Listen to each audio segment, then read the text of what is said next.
여러분 안녕하십니까. 중앙선거방송토론위원회가 주관하는 제21대 대통령 선거 후보자 토론회 진행을 맡은 MBC 아나운서 전종환입니다.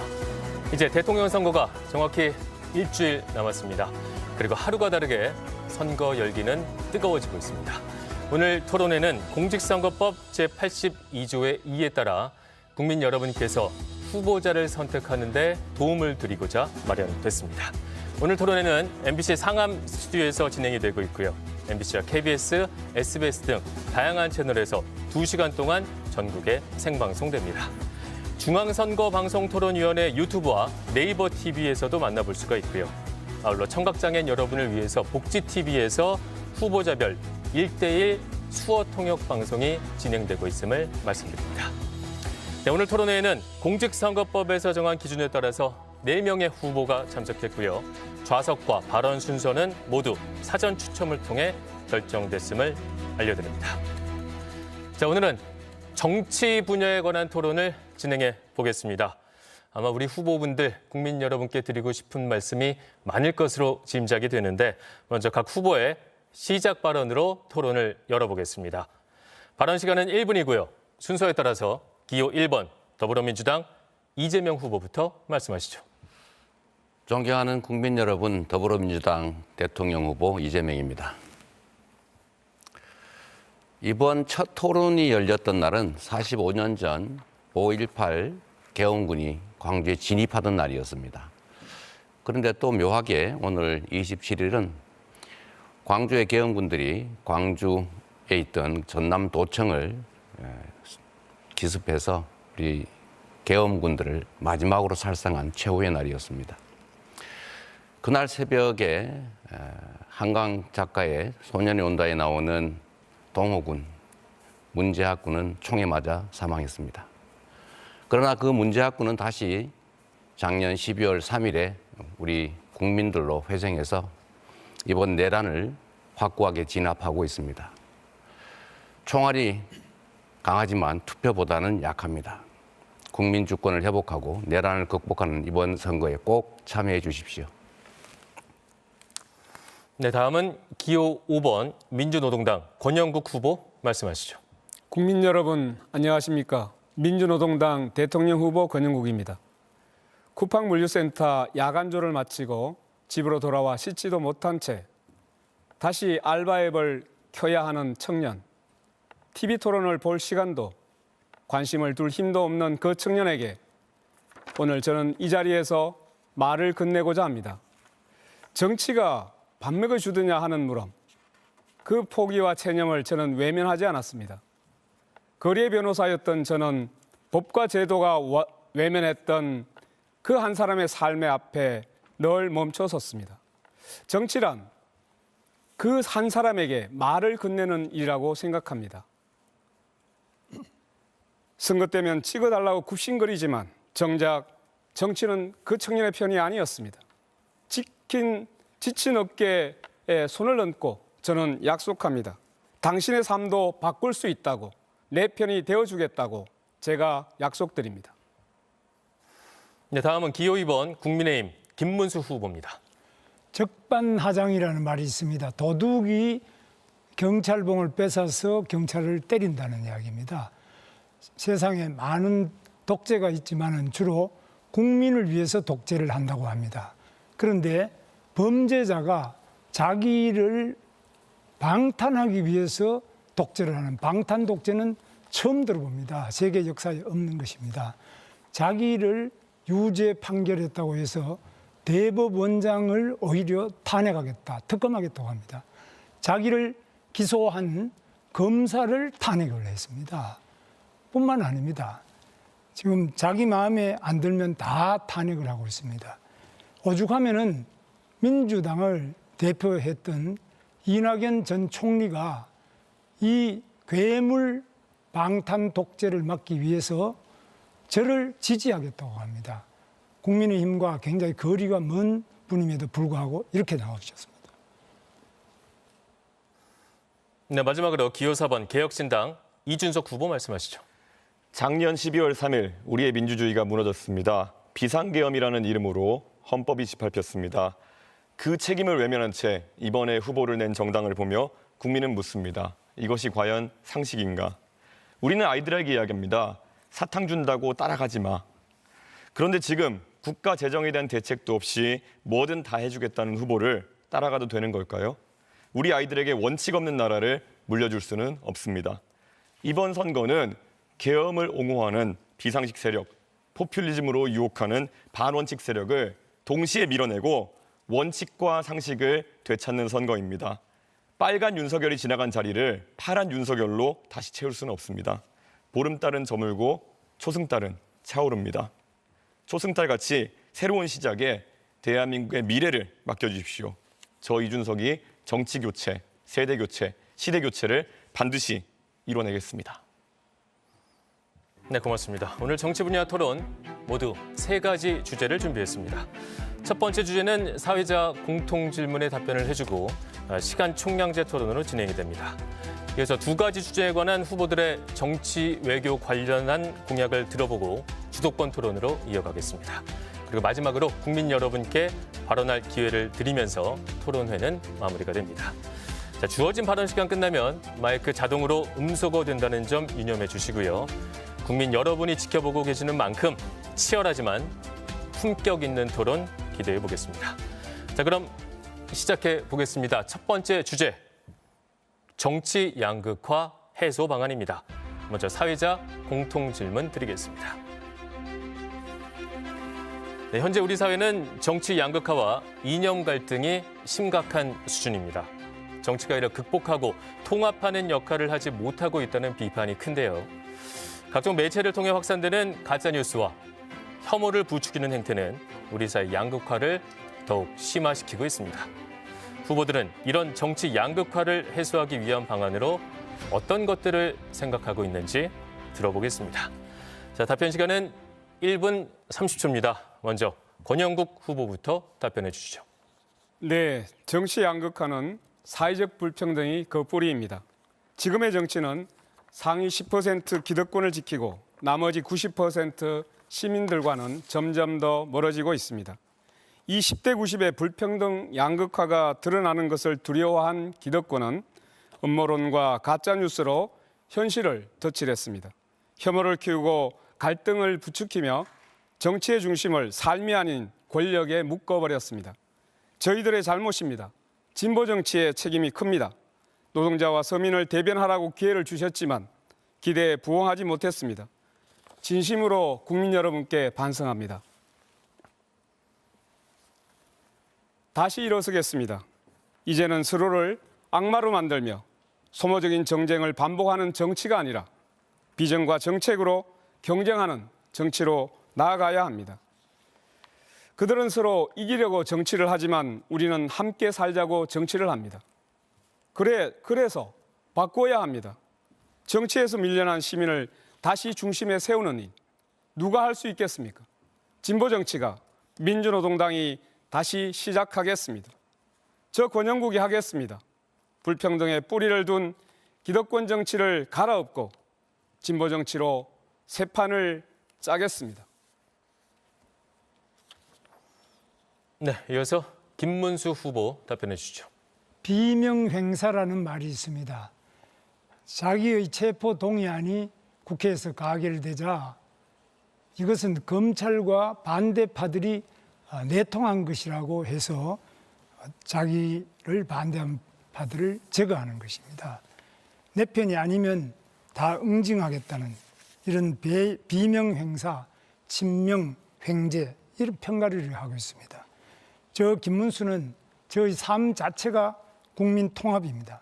저는 노동 현장에서 7년 동안 노동자로서 약자의 삶을 대변했습니다.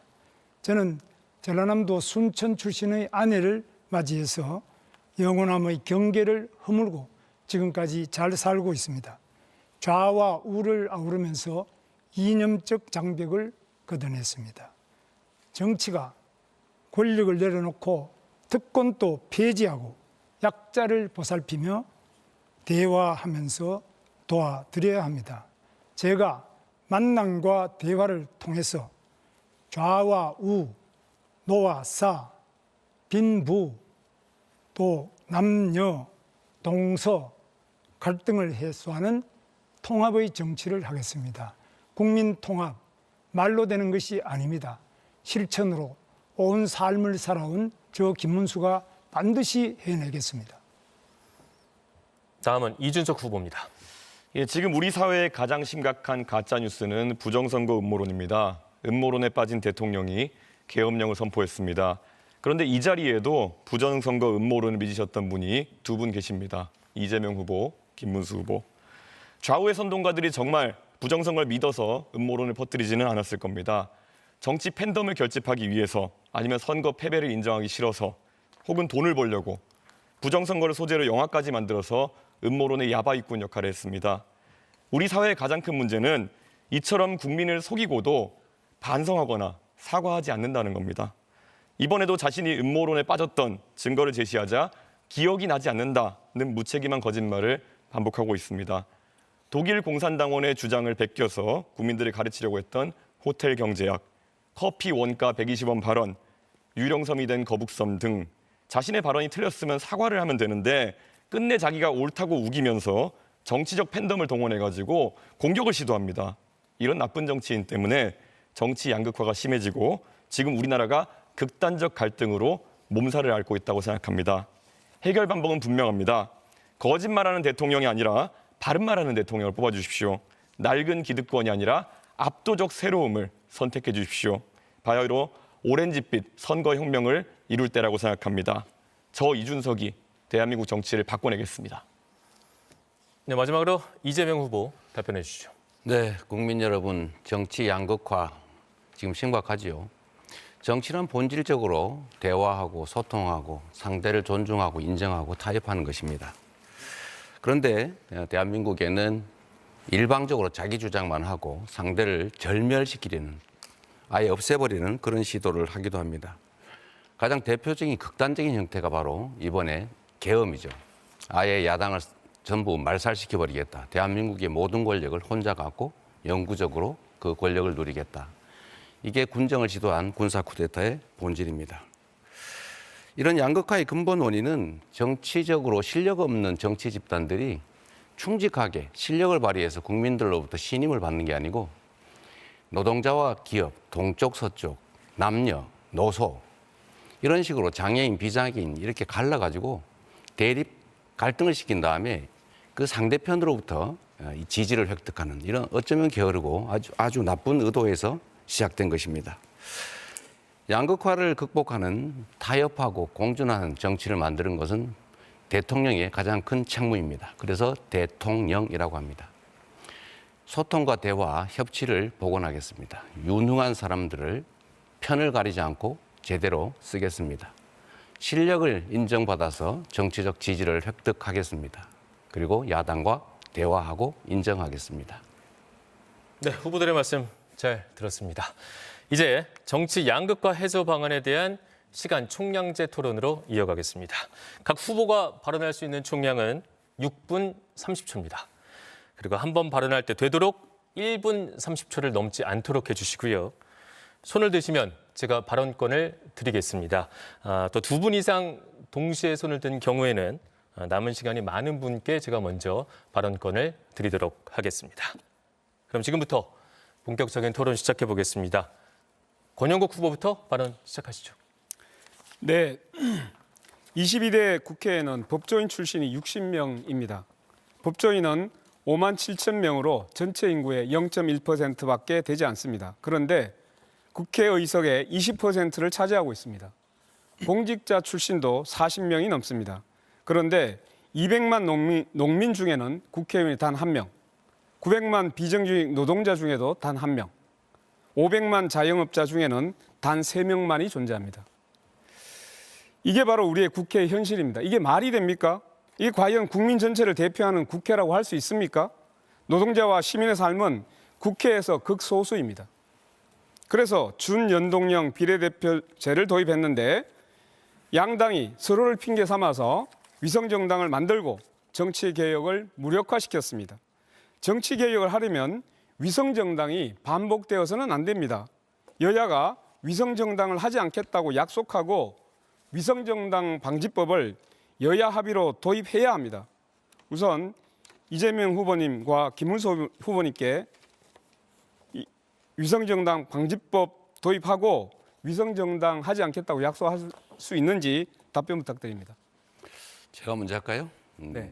아주 맞는 지적이세요. 저희는 위성정당 방지법을 만들어야 된다는 입장이었는데 정말로 그렇게 하고 싶었어요. 좀 고민도 많았죠. 그러나 이게 정치 룰이기 때문에 국민의힘과 합의를 해야 되는데 이제 국민의힘의 협조를 얻기가 어려웠는데 저는 협의가 가능하면 위성정당 방지법을 실효성 있게 꼭 만들고 싶습니다. 저는 원래 이 위성정당이 태동하게 된 연동형 비례대표제 선거법 자체를 저는 반대했습니다. 이 선거법 전체가 잘못되어 있기 때문에 이 선거법을 고쳐서 위성정당은 물론이고 아직 국민들도 모르고 법을 만든 사람들도 모르는 연동형 비례대표제 이런 거 고쳐야 된다고 생각합니다. 네, 이어서 이준석 후보 발언하시죠. 예, 우선 저희 개혁신당만이 지역구와 비례대표 의원을 정상적으로 선출했던 위성정당 만들지 않았던 당이라는 걸 다시 말씀드리겠습니다. 사실 지금 정치 양극화에 있어가지고 국민들이 분열되는 것은 양 세력의 고조되는 언사, 그 수준이 높아지는 것에 따른 것도 있습니다. 그런데 최근에 보면요, 사실 이재명 후보의 언사 중에서 이해가 안 가는 것들이 계속 다시 수면 위로 올라오고 있는데요. 예전에 트위터나 이런 거 하시면서 재미있는 말씀들을 많이 하셨던데요. 본인에게 다른 생각을 가진 국민들이 있을 때 가서 아주 직접적으로 비난하면서 달려드신 이력이 있어요. 어떤 지적을 했더니만은 그분에게 가서 화장실로 가서 대변기에 머리를 넣으세요. 뭐 이런 말씀하신다든지, 아니면 이분은 간질이 있나 본데 정신병원에 보내세요. 뭐 이런 말씀하시고요. 수준 낮은 일배만 보면 짝짝이 눈에 정신지체가 될 수 있다. 이거는 장애를 저주로 쓰는 것 아닙니까? 저는 이런 식의 언사가 정치 지도자급에서 나오기 때문에 일반 국민들도 사실 이런 역치가 굉장히 낮아져가지고 이런 언사가 계속되는 것이 아닌가 생각하고요. 올해 4월에 고등학교에서 이제 폭력 사건이 발생했는데요. 가해자가 피해자에게 했던 욕설인데 너희 어머니의 뭐 중요 부위를 어떻게 찍겠다 뭐 이런 얘기를 했다는데 저는 냉정하게 말해가지고 이거 누가 만든 말입니까? 저는 이렇게 이재명 후보의 욕설을 보고 따라하는 거 아니겠습니까? 오늘 이 자리에서 사과하실 의향이 있는지, 그리고 이런 언어가 고조되는 것에 대해 가지고 어떤 대책이 있으신지 궁금합니다. 일단은 저의 부족함에 대해서는 그간에 수차 사과 말씀을 드렸고 뭐 다시 사과드리겠습니다.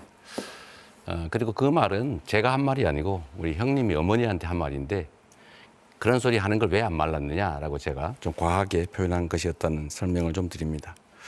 저한테 발언권이 이제 생겼으니까 제가 좀 시작해 보겠습니다. 오늘은 저는 가급적 김문수 후보님과의 논쟁을 좀 끌어가고 싶어요. 제일 중요하니까요. 이 시대의 가장 중요한 과제는 역시 내란 극복이다, 그런 생각이 듭니다. 윤석열 대통령은 권력을 독점하겠다, 자신들의 부정비리를 막겠다, 이런 일념으로 계엄을 선포했죠. 결론적으로 한번 물어보겠습니다. 계엄 해제를 우리 국민의힘 의원들이 대부분 참여하지 않았어요. 계엄 해제했어야 된다고 보십니까? 하면 안 됐다고 보십니까? 계엄 해제를 빨리 해서 바로 해제가 됐지 않습니까? 아니, 제 말은 그런 결과를 묻는 게 아니라 본인이 그에 대해서 어떤 입장이냐. 계엄은 해제됐어야 된다. 해제하지 저는 않아야 계엄 된다. 자체를 아주 원칙적으로 반대하고요. 알겠습니다. 제가 계엄에 대해서는 뭐 누차 지금 72년도 유신 때도 계엄 때문에 피해를 받고 80년에도 50 때도 제가 계엄 때문에 삼천교육 대상자가 됐습니다. 계엄은 저는 절대 반대고 계엄 해제는 뭐 더 말할 것도 없이 있을 네. 수가 없는 거죠. 제가 몇 바로 가지 더 해제해야죠. 물어보겠습니다. 우선은 그 국회에서 국무위원들 사과할 생각 없느냐, 기립해서 사과해라 그랬을 때 유일하게 일어나지 않으셨거든요. 사과할 생각이 없었던 겁니까? 그런 방식의 사과도 아니고 그냥 그거는 일종의 그런 군중 재판식으로 그 어떤 국무총리를 불러내 가지고 소영교 의원이 사과를 하라 그러면 사과를 했는데 저를 국무총리가 4번이나 했습니다. 사죄의 절을. 그런데 자리에 앉아 있는 의원들이 더불어민주당 중심으로 해서 전부 고함을 지르면서 전 국무위원들이 일어나서 100배 사죄를 하라든지 이거는 일종의 폭력이지. 그거 사과도 아니고 국회도 아니죠. 그런 식으로 하면 안 되죠. 사과할 마음은 있었습니까? 사과는 계엄 자체를 저는 반대한다. 아예 자체를 반대하고. 좋습니다. 그러면 잘못된 그 다음 단계를 한번 물어보죠. 네. 윤석열 대통령에 대한 탄핵 그리고 파면, 구속에 동의하십니까? 그 뭐 여러 가지 물으셨는데 윤석열 대통령이 지금 파면이 돼 가지고 헌법재판소에서 아예 그 직이 없어졌지 않습니까? 네. 그래서 다만 여기에 이제 탄핵의 과정의 절차상으로 몇 가지 문제가 있었습니다.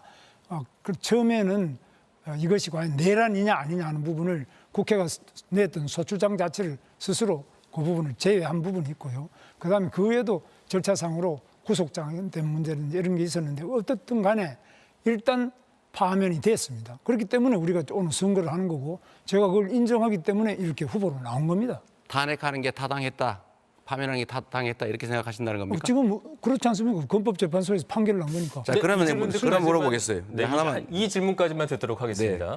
자, 이거를 마저 물어봐야 되는데 내란 행위가 아니라고 계속 우기시더라고요. 저번에 우리 권의원 후보님 질문할 때 이게 어떻게 내란이 아닐 수가 있냐? 전시사변 그거 아니었잖아요. 절차 안 지켰잖아요. 국무회의도 하지 않았고 제대로 통지도 하지 않았고 국회를 침탈했고 국민기본권을 이유 없이 제한했잖아요. 이게 내란이 아니면 대체 어떤 게 내란입니까? 내란이 아니라고 말한 적이 없고요. 내란죄에 대한 재판은 지금 서울중앙지법에서 진행 중이니까 그 재판 결과에 따라서 판단을 해야 되지. 지금 우리 이재명 대표는 계엄을 하는 게 잘못이다 이렇게 말해야 되는데 무조건 처음부터 내란이라고 합니다. 그게 내란인지 아닌지는 형법에 의해서 판결이 나야지. 왜 계엄을 내란이라고 바로 대입을 해서 내란범이라고 그러고 우리 보고 내란 동조범이라고 그러고 그런 것은 정말 언어 폭력이죠. 있을 수 없죠. 계엄은 계엄이고 내란은 내란이고 다른 거죠. 그런데 그런 것을 막 섞어서 무조건 상대를 내란범이다. 또 우리는 내란하고 아무 상관도 없는 사람도 내란 공범이다. 동조자다. 이런 식으로 말하는 것은 정말 심각한 언어 폭력이라고 저는 생각합니다. 네, 여기서 잠시 사회자가 개입하겠습니다. 지금 시간 총량제 토론이고요. 권영국 후보와 이준석 후보가 발언을 요청하셨기 때문에 먼저 권영국 후보께 발언 시간 드립니다. 네, 내란 행위가 있었다는 사실을 인정하면 될 텐데 왜 이렇게 어렵게 얘기하십니까? 자, 아까 전에 위성정당에 대해서 이야기했는데 이 위성정당의 가장 큰 피해가 바로 민주노동당입니다. 그런데 아까 이재명 후보께서는 그 부분에 대해서 지금 상대방이 그 위성정당을 만들기 때문에 합의가 안 된다 이렇게 얘기를 하셨는데 솔선수범하셨어야죠. 또 하나는 위성 그 준영동형 비례대표제에 동의하지 않는다고 하는데 이 부분에 대해서는 실제로 그러면 직능대표라든가 이런 비례대표제를 완전히 부정하고 있는 것으로 보이고 있어서 대단히 유감이라는 말씀을 일단 드립니다. 자, 다음 질문으로 들어가겠습니다. 일단 김문수 후보에게 묻겠습니다. 김문수 후보께서는 대선 캠페인 기간 내내 단일화 뉴스를 지금 도배를 하고 있습니다. 한덕수 끝나고 나니까 또 이준석 후보와 정치공학적 단일화 이야기뿐만 이 이야기만 자꾸 난무하고 있습니다. 그러면 그냥 결선 투표에 있으면 이 난리를 칠 이유가 있겠습니까? 저와 다른 후보들은 이미 결선 투표제를 다 공략하고 있습니다. 김문수 후보님 입장은 뭡니까? 답변 주세요. 아까 말씀하신 것 중에서 아니 여기 답변 주세요. 그리고 아까 그거부터 해야 되겠습니다. 여기 답변 주세요. 연동형 비례대표제를 반대한 것이 제가 비례대표 자체를 반대한 적이 한 번도 없고요. 제가 공천위원장을 하면서도 비례대표 공천도 다 한 사람입니다. 그래서 그건 완전히 왜곡이고요. 왜곡이 아니고요. 예, 일단 왜곡이- 여기 답변하세요. 예, 네. 그래서 그 자체가 왜곡 자꾸 발언을 해가지고 상대방을 그렇게 몰아가면 안 돼요. 답변하십시오. 결선 투표에 대한 입장을 물었습니다. 결선 투표는 저는 뭐 지금 맞지 않다고 보고 있습니다. 네, 이어서 이준석 후보 발언 기회 드립니다. 예, 헌법재판소가 윤석열 대통령 탄핵을 결정하면서 국회의 다수 의석을 차지한 야당이 일방적으로 국회의 권한을 행사한 일이 거듭되었다라는 지적도 했습니다. 물론 이 계엄 전체는 윤석열 대통령의 잘못이지만 이 부분 헌법재판소의 의사를 받아가지고 국회가 좀 고칠 점은 없는지 생각해봐야 된다 생각하는데요. 사실 지금까지 선거법이라든지 국회법이라든지 아니면 사법체계에 대한 수정을 가할 때는 보통 여야 합의를 통해 가지고 진행해 왔습니다. 왜냐하면 이건 게임의 룰에 대한 것이거든요. 그런데 이재명 대표가 정치에 들어오신 뒤로부터는 일방 처리가 굉장히 많습니다. 그 일방 처리라는 것도 특히 본인의 재판이나 수사에 영향을 줄 수 있는 일방 처리가 많아지고 있는데 저는 이런 부분에 대해 가지고는 완전히 지금까지 대한민국 국회가 몇십 년간 운영해온 원칙을 깨뜨렸다라는 생각을 하는데요. 이재명 후보께서는 왜 본인의 등장과 함께 이런 일이 빈번해진다 생각하시는지요? 글쎄, 그것은 우리 이준석 후보의 일방적인 단정이죠. 그것은 객관적인 팩트에 좀 어긋나는 것이라는 말씀 먼저 드립니다. 하나 또 무슨 팩트에 어긋난지 말씀해 주셔야죠. 제가 발언할 때는 좀 중간에 방해 안 하면 무조건 팩트에 좋겠어요. 어긋났다고 하시면 됩니까? 팩트를 지적해 주십시오. 그래 할 때니까 좀 기다리세요. 얘기를 하려고 하잖아요. 예를 들면 저번 토론회 때 중국발 미세먼지에 일본의 영향이 2%밖에 안 된다 이렇게 얘기하셨는데 그 한 24% 된다는 공식 통계가 있잖아요. 그리고 엉터리로 자료를 가지고 주장하시면 토론이 잘 안 된다. 또 균등화 발전 단가 이것도 원자력과 다른 재생에너지 사이에 뭐 몇 배 차이가 난다고 하는데 실제로는 원자력보다도 다른 재생에너지들이 더 싸다. 이게 지금 최근의 자료라는 걸 말씀을 먼저 드리고요. 그 외에도 뭐 얘기는 많습니다만 일단 여기까지 하겠습니다. 일방적으로 통과된 게 더 많다. 저는 거부권 행사한 사례가 더 많다. 이렇게 답을 드리도록 하겠습니다. 제가 여기 답변 드리자면요. 일방적인 아까 그런 법안 처리를 통해 가지고 선거법과 국회법, 사법체계 등을 바꾸는 행위 자체가 국회에 지금까지 원칙에 어긋난다는 말씀을 드렸는데 그걸 윤석열을 들어서 답변하시면 똑같은 사람이 되는 겁니다. 그리고 아까 균등화 발전 단가에 대한 부분 같은 경우에는 서남해안 풍력 발전에 대해 가지고 300원 정도 된다는 제 지적이 틀렸습니까?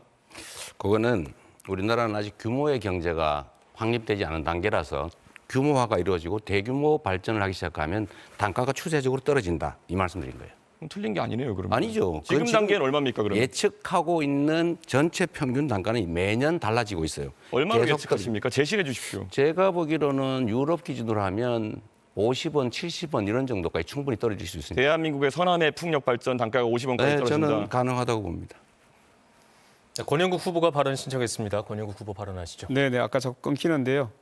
예, 이재명 후보께 질문 드리겠습니다. 그 결선 투표제 공약으로 발표를 했고 지난 네. 대선 때도 했었죠. 네, 그렇습니다. 네네. 그러면 내년 지방선거 단체장 선거부터는 결선 투표제를 실시한다는 거 맞습니까?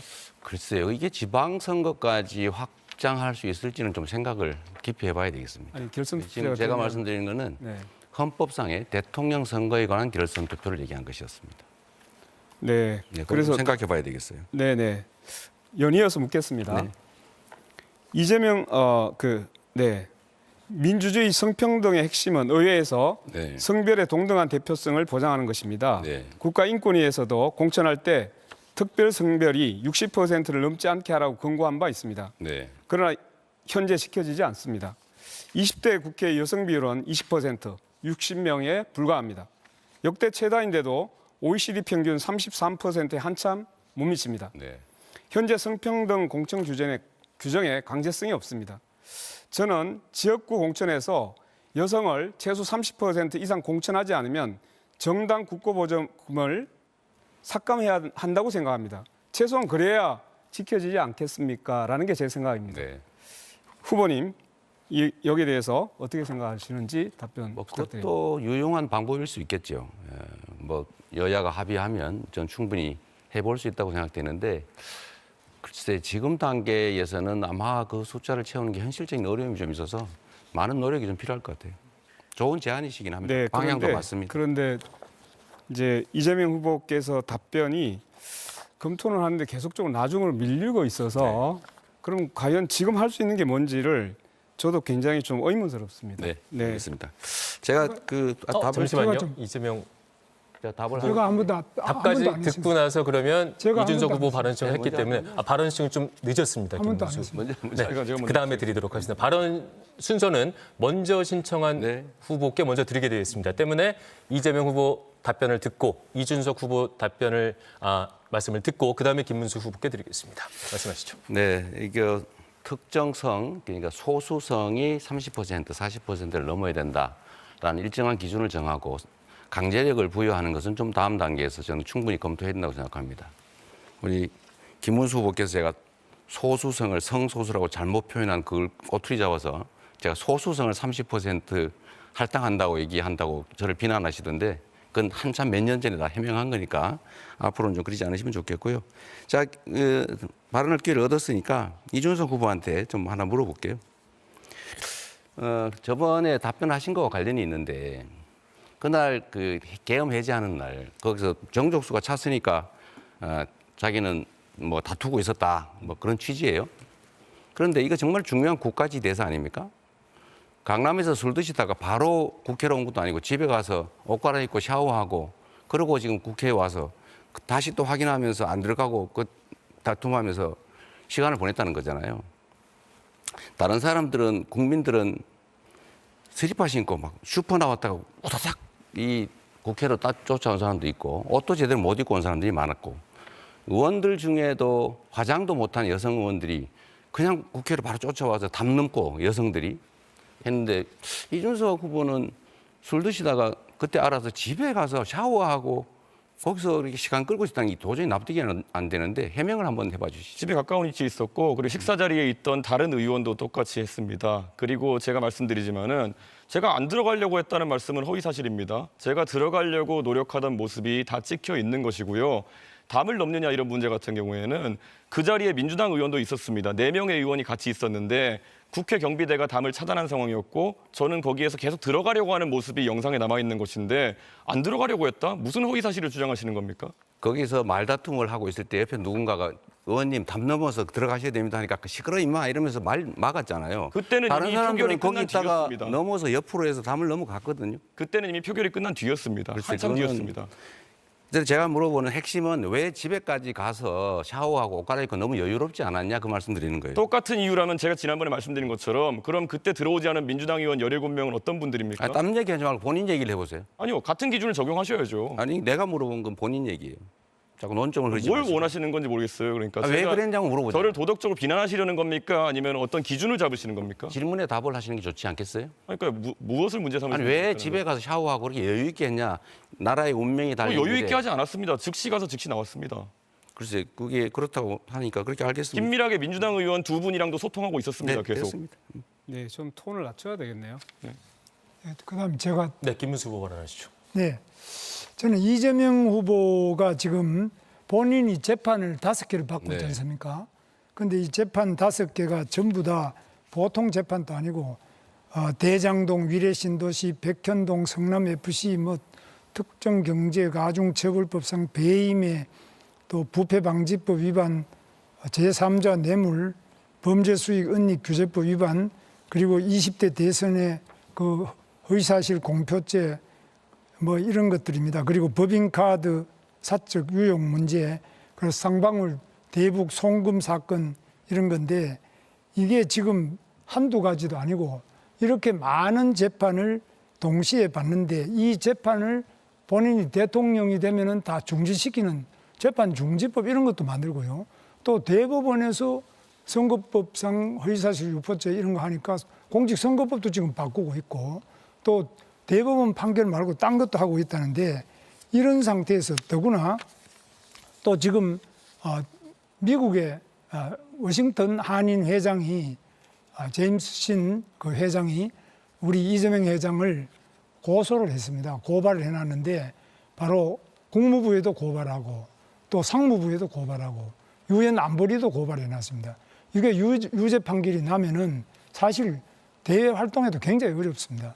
이런 상태에서 과연 본인이 대통령을 하는 것이 맞겠느냐. 국민들이 굉장히 우려를 많이 하고 있습니다. 그래서 이 재판을 우선에 중지를 시키는 것은 그만두고 이 재판 자체를 받아야 되고요. 또 지연시켜서도 안 되고 빨리 대통령이 되더라도 재판하는 것은 당연히 받아야 되는데 본인을 위해서 모든 재판도 중단하고 헌법재판관 수를 대법관 수를 지금 14명 있는 대법관을 오히려 지금 뭐 100명도 늘리겠다, 30명도 늘리겠다 법안을 내놓고 이렇게 하는데 이게 과연 맞느냐? 이게 본인이 뭐 황제도 아니고 황제도 이런 식으로 법을 안 하죠. 여기에 대해서 참 우려하는 데 대해서 어떻게 생각하십니까?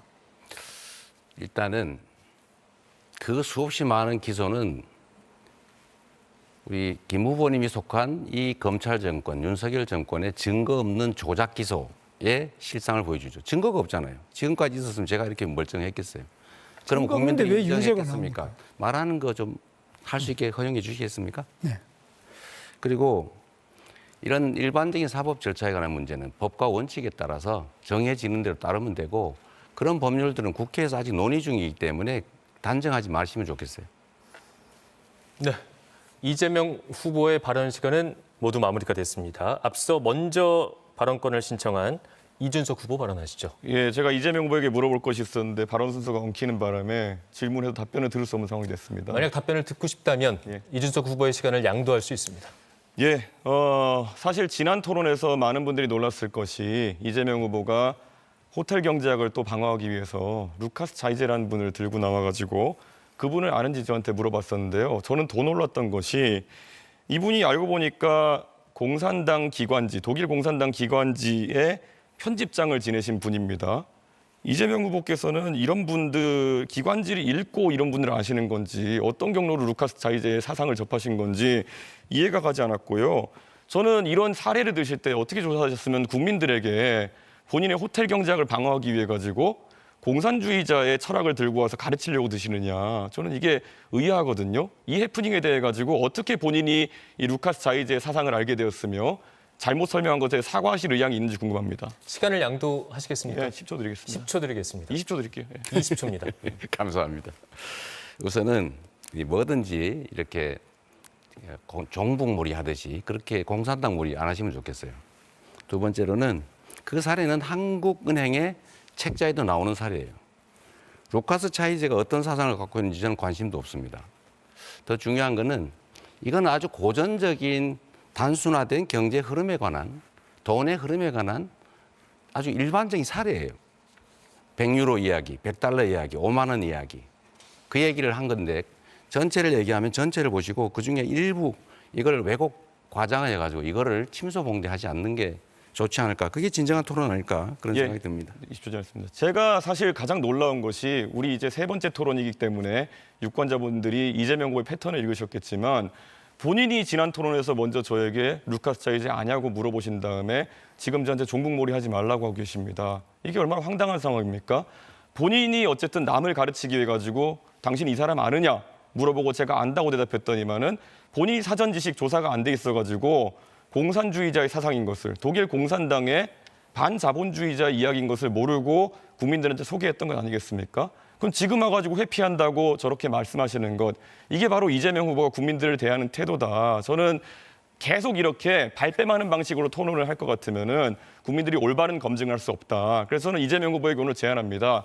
지정하시는 곳에서 토론 좀 더 했으면 좋겠습니다. 김어준 씨가 하는 뉴스공장에서 해도 괜찮고요. 더 이런 것들은 국민들이 알 수 있도록 토론 시간을 만드는 것을 제안합니다. 어떻게 생각하시는지요? 천천히 생각해 보죠. 네, 발언 시간이 마무리됐기 때문에 권영국 후보의 발언으로 이어가겠습니다. 예, 또다시 진흙탕 싸움이 시작됩니다. 뭐 이념 논쟁을 하는 곳은 아니잖아요. 여기는 정책과 비전을 이야기하는데 서로 물고 뜯는 이러한 논쟁 좀 자중해졌으면 좋겠습니다. 일단 이준석 후보에게 묻겠습니다. 이준석 후보 발언 시간이 없기 때문에 시간을 양도해 주셔야 됩니다. 아, 네, 이따가 제가 봐서 답변할 게 있으면. 네. 언론 인터뷰에서 대통령의 국회 해산권에 대해 긍정적으로 생각한다. 윤석열 전 대통령에게 그 권한이 있었다면 개업을 안 했을 것이다. 이렇게 말했어요. 정말 이 얘기 듣고 무서웠습니다. 이준석 후보의 말이. 윤석열이라면 국회도 해산하고 개업령도 선포하고 남았습니다. 대통령이 국회 해산권 가지고 있는 나라가 있습니까? 우리나라 역사를 보더라도 국회 해산은 이승만 때, 박정희 때, 전두환 때 다 독재 정권 때 한 일입니다. 이준석 후보의 이 얘기는 독재 정권으로 돌아가자는 얘기로 들려요. 여성가족부 폐지하자고 하고 최저임금 차등제 두자고 하고 이제는 국회 해산권까지 두자고 이 얘기를 한 것인지 참 의문입니다. 아니 왜 저는 매우 이준석 후보가 전도양양한 저는 정치인이라고 봤는데 이 나쁜 정치만 자꾸만 제도화하려고 하는 거나 아니면 이런 걸 옹호합니까? 40대 윤석열을 보는 것 같아서 매우 유감입니다. 자중해 주시면 정말 좋겠습니다. 답변 시간 주시겠습니까? 네네, 한 10초만 드리겠습니다. 10초 갖고는 안 되겠죠. 20초 드릴게요. 사실 제도를 말씀하시는 거라면은 아까 권영국 후보께서는 비례대표제의 확대를 좋아하시는 거로 보였습니다. 그게 내각제적 요소를 도입하는 겁니다. 국회 해산권이라는 건 실제 내각제 국가에서 많이 운영되는 거고요. 국회 해산권이라는 것이 뭐 가가지고 군대를 통해서 해산하는 게 아니지 않습니까? 해산되면 다시 선거를 하자는 의미로 국민의 민의를 묻자는 취지에서 도입되는 것이 국회 해산권인데요. 그게 내각제적 요소를 도입하는 것인데 거기에 대해서 반대하시면은 아까 네. 비례대표제가 20초. 맞지 않지 않습니까? 20초 드렸어요. 예, 20초 드리니까 이제 제가 얘기를 해야 돼요. 비난을 막 하셔놓고는 왜 어긋나십니까? 그렇게. 아니 그러니까 자 잠깐만 얘기 드리세요. 의원 내각제에서는 당연히 국회 해산권이 있죠. 총리 불신은 당연히 할 수 있고 서로 견제가 됩니다. 그런데 우리나라는 대통령제예요. 대통령제에서 국회 해산권을 준다는 것은 국회가 없어지면 견제 기능이 없습니다. 그러면 1인 치하가 되는 거예요. 대통령 1인 치하. 이게 독재를 지금 유도하고 있는 게 아니게 뭡니까? 국회가 없어지는데 선거를 다시 해야 되는데 왜 독재가 됩니까? 네, 권영국 후보도 시간을 모두 사용했습니다. 김문수 후보 56초 남았습니다. 예, 저는 이재명 후보의 주변 인물들이 너무 많이 돌아가세요. 특히 수사받다가 도중에 돌아가시는데 성남도시개발공사 개발사업본부장 유한기 씨가 또 수사받던 다음 날 바로 돌아가셨습니다. 또 성남도시개발공사 개발 1처장 김문기 씨도 또 수사받다가 조사를 받다가 돌아가셨습니다. 또 배소연 씨가 그 지인인 동거하던 지인이 또 법인카드 의혹과 관련해서 참고인 조사를 받다가 또 사망한 채 발견이 됐습니다. 또 경기도지사 때 초대 비서실장을 하던 전영수 씨가 또 마찬가지로 돌아가시면서 뭐라고 썼느냐. 이제 정치를 내려놓으십시오. 이렇게. 네, 김문수 후보도 시간을 모두 사용했습니다. 네, 첫 번째 토론은 여기까지입니다. 치열한 토론이 이어졌습니다. 지금부터는 공약 검증 토론을 이어가겠습니다. 후보들의 핵심 공약 발표를 먼저 듣고 주도권 토론으로 서로를 검증하는 방식입니다. 바로 진행해 보겠습니다. 주제는 정치 개혁과 개헌입니다. 여야의 극한 대치와 대화의 실종, 수단과 방법을 가리지 않는 권력 투쟁은 이제 국민들에게 익숙해진 우리 정치권의 모습입니다. 이런 상황을 겪으면서 개헌을 통한 권력구조 개편 등 정치 시스템의 개혁은 중요한 화두가 됐습니다. 이에 대한 각 후보의 공약을 먼저 들어보겠습니다. 발표 시간은 1분 30초입니다. 순서에 의해서 김문수 후보부터 공약 발표 시작하시죠. 우리 헌법과 우리 민주주의는 상권 분립 정신 위에 서 있습니다. 그런데 우리 이재명 후보는 입법부의 다수 정당인데 이것을 발판으로 해서 대통령도 탄핵하고 총리도 탄핵하고 감사원장도 탄핵하고 대법원장까지 탄핵하겠다고 그래서 31명을 이미 탄핵했습니다. 그래서 대법원장 특검하고 또 탄핵하고 청문회 하겠다고 합니다. 또 상권 분립을 완전히 파괴하고 상권 장악을 해가지고 완전히 독재를 하겠다고 하는데 이거는 이런 일이 없습니다. 뿐만 아닙니다. 지금 언론도 지금 언론 노조를 통해서 많이 영향을 미치고 있고요. 또 민주노총을 통해서 시민사회단체에도 엄청난 영향을 미치고 있습니다. 이것이 바로 입법 폭주, 탄핵 남발, 방탄 입법, 카톡도 검열한다고 합니다. 이게 바로 우리 이재명 괴물 정치, 괴물 독재의 신호탄입니다. 이것 때문에 이낙연 우리 전 총리가 이거는 괴물 국가, 괴물 독재를 막아야 된다. 이렇게 굉장히 위기의식을 느끼고 있습니다. 국민들이 이민을 가야 되나 걱정하고 있습니다. 이런 상태에서 저 김문수가 진정한 국민 통합, 모든 동서 또 빈부, 노사, 좌우가 통합하는 정치를 반드시 해내겠습니다. 네, 다음은 이준석 후보입니다. 프랑스 대통령 마크롱이 39의 나이에 대통령에 당선됐을 때 그가 속했던 정당인 앙마르슈는 원내 의석이 하나도 없었습니다. 하지만 마크롱 당선과 함께 프랑스 정치에는 거대한 지각 변동이 일어났고 연금개혁, 교육개혁, 노동개혁이 있어서 의미 있는 성과를 이뤘습니다. 제가 속한 정당인 개혁신당은 의석이 3석뿐이지만 마크롱이 가졌던 것보다는 큽니다. 저의 당선과 함께 대한민국 정치에는 자연스럽게 토론과 협치가 방식으로 등장하게 될 것입니다. 아무것도 없는 것 같지만 오히려 모든 것을 가질 수 있는 그런 역설입니다. 이제 대한민국도 2017년 프랑스 대선과 같이 압도적으로 새로운 선택을 할 때입니다. 역대 대통령 모두가 개헌을 하겠다고 했습니다. 1987년 이래로 40년 가까이 그 약속을 지킨 대통령은 없었습니다. 정말로 개헌을 하고 싶다면 개헌을 할 수밖에 없는 대통령을 뽑아야 합니다. 프랑스 국민이 마크롱을 통해 개헌을 이뤘듯 대한민국 국민도 이준석을 통해서 개헌을 이룰 수 있습니다. 국민연금을 가지고 양당이 미래 세대를 착취하는 야합을 했듯이 권력구조 개편을 양당에 맡겨놓으면 기득권 세력끼리 권력을 나눠 갖는 개헌 야합을 시도할 것 같습니다. 프랑스어 앙마르슈는 전진이란 뜻입니다. 좌도 우도 아니고 앞으로 저 이준석이 5천만 대한민국 국민과 함께하겠습니다. 네, 이재명 후보 공약 발표하시죠. 네, 국민 여러분, 대한민국은 민주공화국이다. 모든 권력은 국민으로부터 나온다. 이 헌법에 써져 있는 대원칙입니다. 민주주의 정치개혁이라고 하는 것은 국민이 주권자로 존중받는 제대로 된 정치 시스템을 만드는 것이겠죠. 제도도 만들어야 되고 정치의 실상도 변경해야 될 겁니다. 그런데 지금 대한민국 정치가 매우 잘못되어 있죠. 너무 이기적입니다. 그리고 소수가 동의하지 않은 모든 것을 반대합니다. 민주당 보고 독재한다 이런 얘기 하는데 거부권을 대통령이 41번 행사했습니다. 지금 우리가 탄핵을 30몇 번 했다는데 그 사실이 아닙니다. 13명인가 14명인가 이 정도밖에 안 될 거예요. 그리고 대통령 탄핵해야 마땅하지 않습니까? 국무총리, 헌재 재판관 임명을 안 해가지고 탄핵을 기각시키려고 하는데 당연히 탄핵해야죠. 개헌을 해서 체계적인 새로운 시대를 준비해야 됩니다.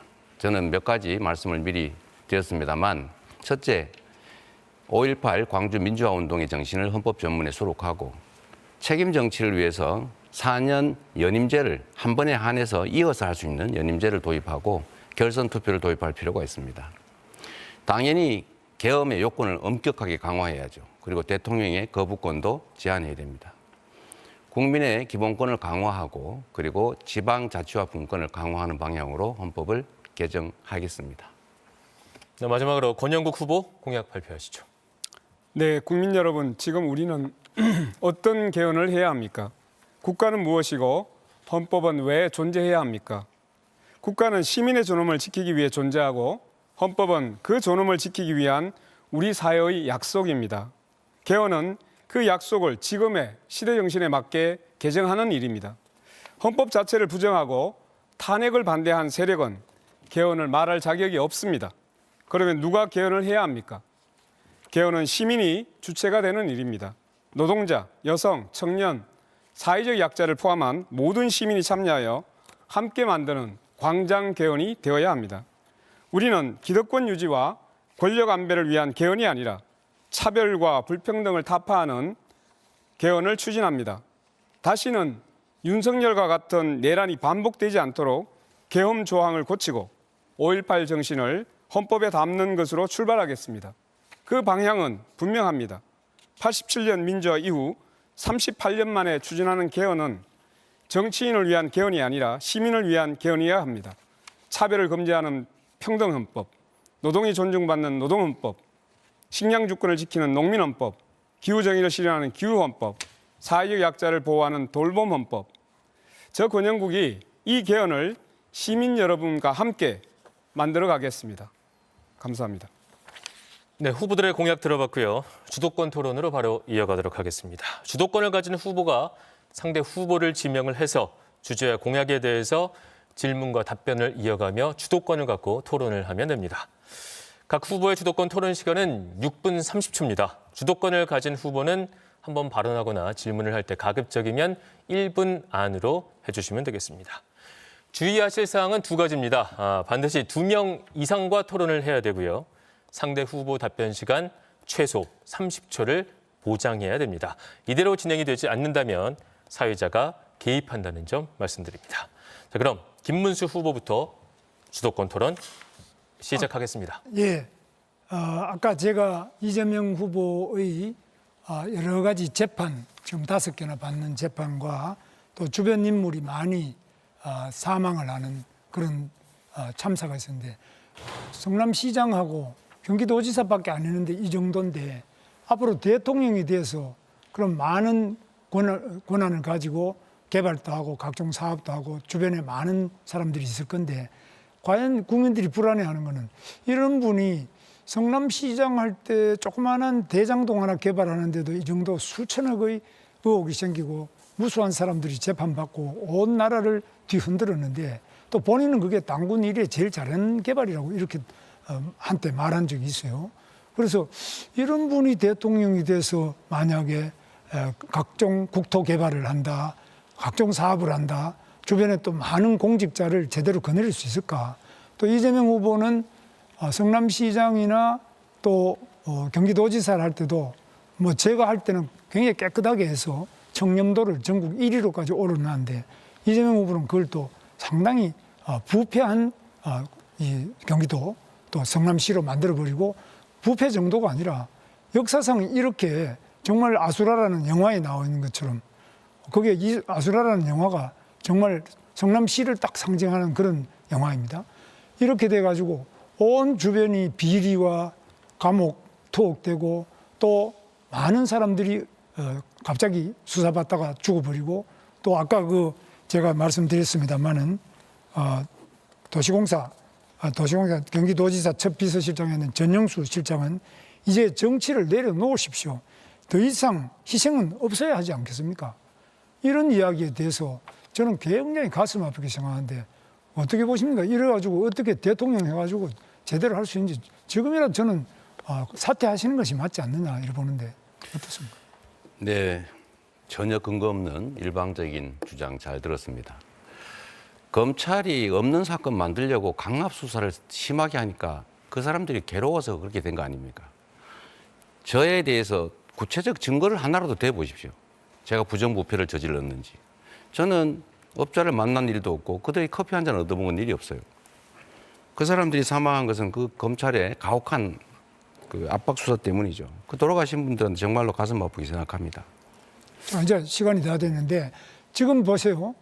그런 식으로 지금 보면 법인카드 문제든지 여러 가지가 이미 유죄 판결이 다 났고 또 대북 송금만 하더라도 그 부지사 이화영 부지사가 지금 7년 8개월 받았잖아요.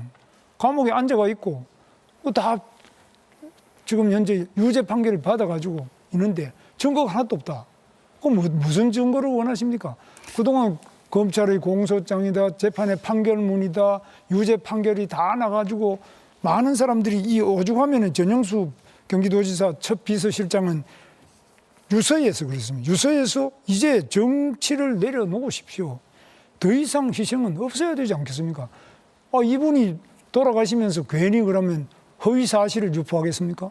여기에 대해서 저는 이재명 후보가 지금이라도 이 대통령이라는 자리는 엄청나게 윗물 중에 윗물인데 윗물이 맑아야 아랫물이 맑지. 대통령이 이렇게 부정부패와 온갖 그 의혹을 가지고 재판을 받아야 되는데 자기 재판은 또 안 받겠다고 전부 재판 중지법을 만들어가지고 다 수도하고 자기가 하는 여러 가지 것들은 예를 들면 공직선거법상 허위사실 유포죄 이런 거는 아예 그 행위 자체를 없애버리는 이런 법을 고쳐가지고 내가 지은 죄는 아예 죄목 자체를 없애버리자. 세상 전체에 이런 핵의 망치간 발상을 어떻게 할 수 있냐. 이런 분이 대통령이 된다면 이 나라가 어떻게 되겠냐. 정말 이낙연 대표도 괴물 국가라고 그랬어요. 괴물 국가.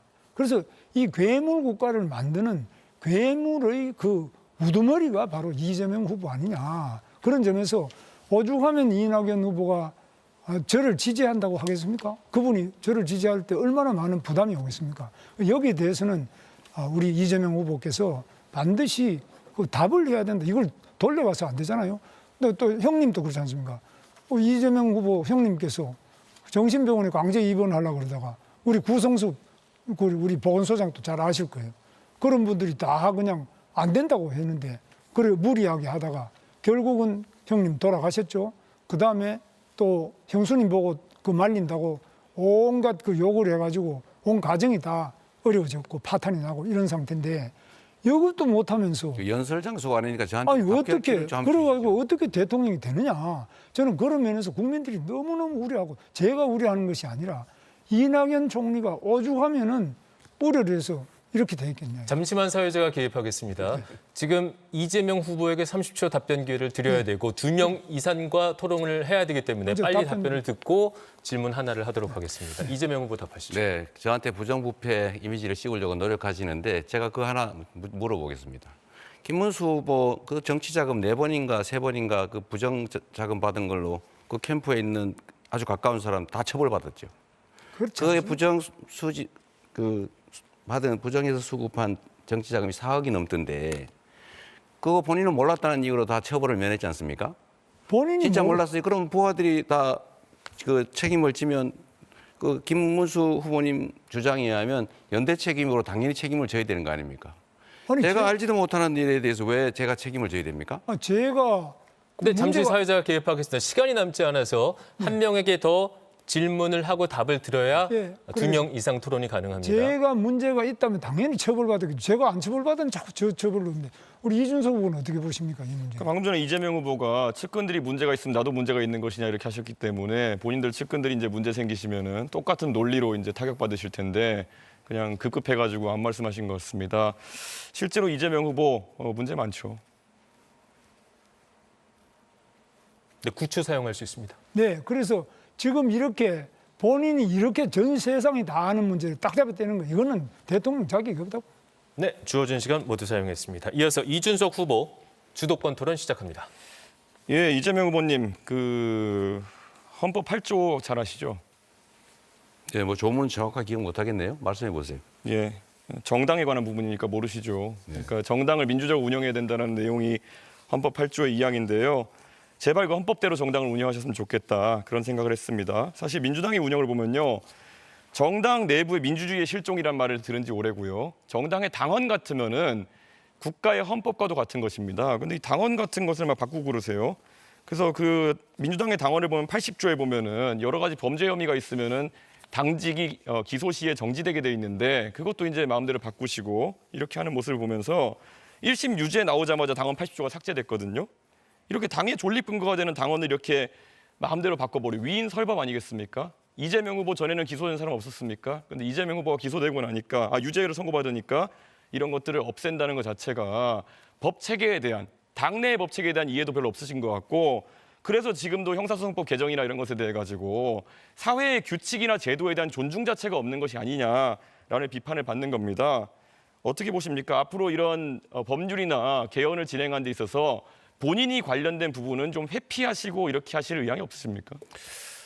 더불어민주당은 역사에 없을 정도로 당원 중심의 민주적 정당으로 바뀌었고 강하고 유능한 정당으로 바꿔서 대한민국 정치사에서 가장 큰 야당의 승리를 이뤄냈고 가장 강력한 수권 정당이 됐습니다.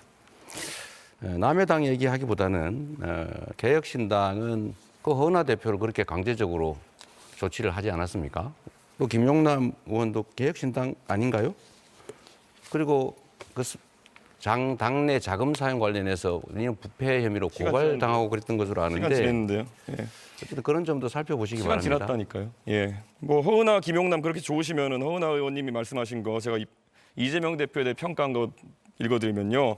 매표 포퓰리즘 하는 사람이다. 한국판 차베스다. 김용남 의원은요. 이재명은 대통령커녕 성남시장의 자격도 없다.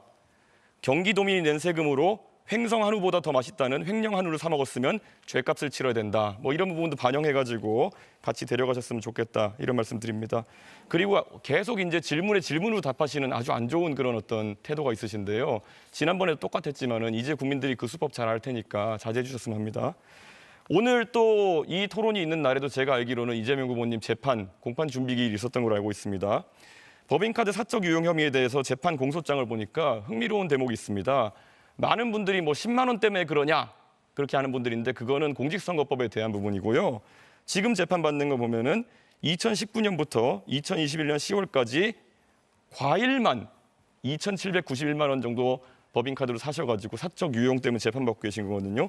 259번 과일을 사주셨는데 2,791만 원 어치 드렸어요. 과일이 평균 가격을 보니까요. 뭐 종류가 다양하겠죠. 1kg에 10,000원 정도 하던데요. 이 기준이라면은 2,800만 원어치의 과일을 2년 동안 드셨으면은 2.8톤입니다. 혹시 집에 뭐 코끼리 같은 거 키우십니까? 사람이 어떻게 이렇게 많은 과일을 집에서 이렇게 법인카드로 결제할 수 있는지 혼자 드신 겁니까? 아니면 어떻게 하신 겁니까? 궁금합니다. 대답할까요? 예. 네. 그래서 엉터리라는 거예요. 그거는 제가 쓴 일도 없고 그 쓴 거 본 일도 없고 실무부서에서 과일 거래를 했다는데 그걸 제가 어떻게 합니까? 그걸 전부 제가 횡령을 했다, 지시를 했다, 알고 그랬다라고 기소를 했는데 그게 바로 엉터리 기소라는 뜻이고요. 그 사건에서는 제가 그걸 지시한 것으로 보여진다라고 기소를 했는데 그런 근거 자료가 한 개도 없어요. 그래서 엉터리 조작 기소다 이렇게 얘기하는 겁니다. 자, 그러면은 이런 재판에 대해 가지고 사실 대선 후보로서 예전에 민주당에서 홍준표 자유한국당 대선 후보를 공격할 때 성완종 리스트 판결이 그때 2심까지 나왔었기 때문에 당선되어도 재판 받아야 되는 거 아니냐. 그래가지고 그때 하도 공격하니까 홍준표 후보께서 이렇게 얘기하셨어요. 만약에 대법원에서 재판 받아서 유죄 나오면은 내가 극단적인 선택까지 검토하겠다. 이렇게 하면서 재판 받겠다는 의지를 보여줬거든요. 이재명 후보는 재판 받을 의지를 보여줄 생각이 없습니까? 무죄를 확신하시는 거 아닙니까? 조작 기소라면서요. 너무 많은 기소를 해놓고 성남 FC 사건 같은 경우는 제가 직접 한 건 아니고 지금 직원들이 기소돼 있는데 증인이 478명이에요. 그 재판 매일 해도 2년 걸립니다. 그런 재판들을 마구 기소해놓고 이 검찰 국가가 이렇게 난폭하게 정치 탄압을 했잖아요. 그리고 당신은 기소됐으니까 죄인이다. 고발당했으니까 피의자다. 이런 식으로 하는 거는 국민의힘이 주로 하던 수법인데 예, 시간 다 우리 됐습니다. 이준석 후보는 좀 자제해 주시면 좋지 예, 않을까 싶어요. 그런데 뭐 사실 그렇게 따지면 홍준표 후보는 얼마나 억울하셨겠습니까? 최종적으로 무죄인 사건이었는데 그런데도 떳떳하게 나는 재판을 받아서 실제로 극단적인 선택할 정도로까지 내가 책임지겠다라고 했는데 이재명 후보는 그거 안 하겠다는 말씀을 지금 돌려서 하시는 거 아니겠습니까? 자, 그리고 권영국 후보님께 좀 여쭤보겠습니다. 네. 권영국 후보님, 그 사실 이재명 후보님이 사실 가족 간의 그런 어떤 좀 특이한 대화나 이런 걸 하셔가지고 문제되신 건 아까 사과하시고 이렇게 했었는데요. 가장 또 놀라는 것이 혹시 정의당의 그러니까 민주노동당 기준으로 여쭤보고 싶은 게 만약에 어떤 사람이 여성에 대해 가지고 얘기할 때 여성의 어떤 성기나 이런 곳에 젓가락을 꽂고 싶다 이런 얘기했다 그러면 이거는 여성 혐오에 해당합니까? 아닙니까? 그건 뭐 답변하지 않겠습니다. 민주노당 기준이 없습니까? 이런 성폭력적인 있죠. 발언에 대해서? 그건 있죠. 그러나 지금 이걸 묻는 취지는 잘 모르겠는데요. 기준은 매우 엄격합니다. 매우 문제가 되는 우리는- 발언입니까? 아닙니까? 우리는 당연히 이제 성적인 학대를 한다든가 이런 부분에 대해서는 누구보다 엄격하게 그 정하고 있습니다. 이재명 후보님 동의하십니까? 시간을 충분히 주고 질문을 하시면 좋겠어요. 동의하시는지만 답하시면 됩니다. 동의 안 하시는 겁니까? 이런 발언이 문제 있다는 것을? 시간과 규칙을 지켜서 하시면 좋죠. 네, 이준석 후보의 주도권 토론 시간 여기서 마무리됐습니다. 이어서 이재명 후보의 주도권 토론 시간입니다. 네. 어쨌든 우리 이준석 후보님은 주로는 그런 정부의 앞으로 나아갈 길, 국민의 더 나은 삶 이런 것보다는 그런 신변 잡기에 관심이 많으신 것 같은데 본인의 신변 잡기도 한번 되돌아보시기를 부탁드립니다. 권영국 후보님, 자, 우리 이 얘기 한번 나눠보면 좋겠어요. 저는 권영국 후보님께서 저는 개인적으로 잘 아잖아요. 아주 오랜 세월. 노동인권운동도 하시고 변호사로 정말 우리 사회의 어두운 곳, 낮은 곳을 살피시고 정말 큰 애 써오신 거 정말 존경합니다. 네, 감사합니다. 그리고 이런 기회를 통해서 이제 민주노동당도 정책을 충분히 국민에게 설명하고 다시 또 인정받는 계기가 되면 좋겠어요. 네, 그래야 되죠. 그 김문수 후보님 관련해서 전에 한번 논쟁을 심하게 하셨는데 내란이 아니다. 처벌받아야 내란이다. 이런 논리에 대해서 좀 어떻게 생각하세요? 예, 지금 제가 이제 곧 답변하기 전에 네. 제가 변호사인데 이 대선 후보 토론장에 나와 있는 것 같지 않고 마치 법정에 서 있는 느낌이에요. 그래서 굉장히 좀 유감을 일단 먼저 말씀드리고 시작하겠습니다. 우선은 내란죄라는 것은 형법상에 있는 요건이 있는 거죠. 네. 그러나 우리가 헌법상에서 내란 행위라는 것은 그것이 헌정 질서를 유린하는 것이 내란 행위입니다. 그렇기 때문에 이게 내란죄가 되냐 안 되냐 따라서 내란 행위가 성립하느냐 하는 문제하고는 다른 거죠. 네. 정확하게 말씀드리면 내란이라고 하는 게 폭력적으로 국헌을 문란하거나 국토를 참전하는 그런 행위를 말하잖아요. 군사를 동원해서 병력을 동원해서 국회를 진입해서 장악하려고 한 건 명확한 내란 행위입니다. 뭐 판례에도 다 나오잖아요. 김원수 후보님, 이런 얘기 좀 들어보셨나 모르겠는데 김문수 후보님께서는 정호영이라는 사람을 그 선대위에 영입하셨더라고요. 근데 이 정호영이라는 사람은 광주 학살의 주책임자 아닙니까? 그걸 몰랐을 것 같지는 않은데 제가 한 건 아니고. 잠깐 답변을 제가 요구하면 해주세요. 또 하나는 전에 전두환 추징법도 반대하셨던 것 같아요. 또 전두환 씨를 예방한 바도 있고요. 또 최근에는 내란 수계 윤석열 대통령의 핵심 중의 핵심 측근 윤상현을 공동선대위원장으로 또 받았다가 내부 분란 때문에 그만둔 것 같습니다.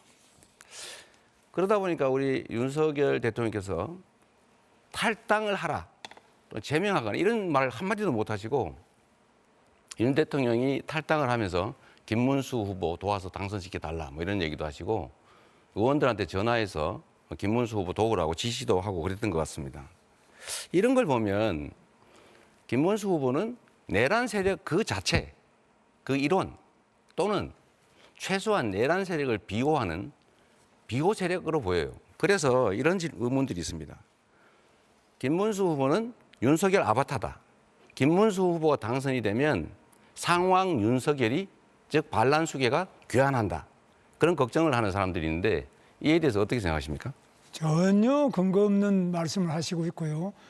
제가 그 말씀을 그대로 말씀드리면 우리 이재명 후보야말로 부패, 부정, 비리, 범죄의 우두머리.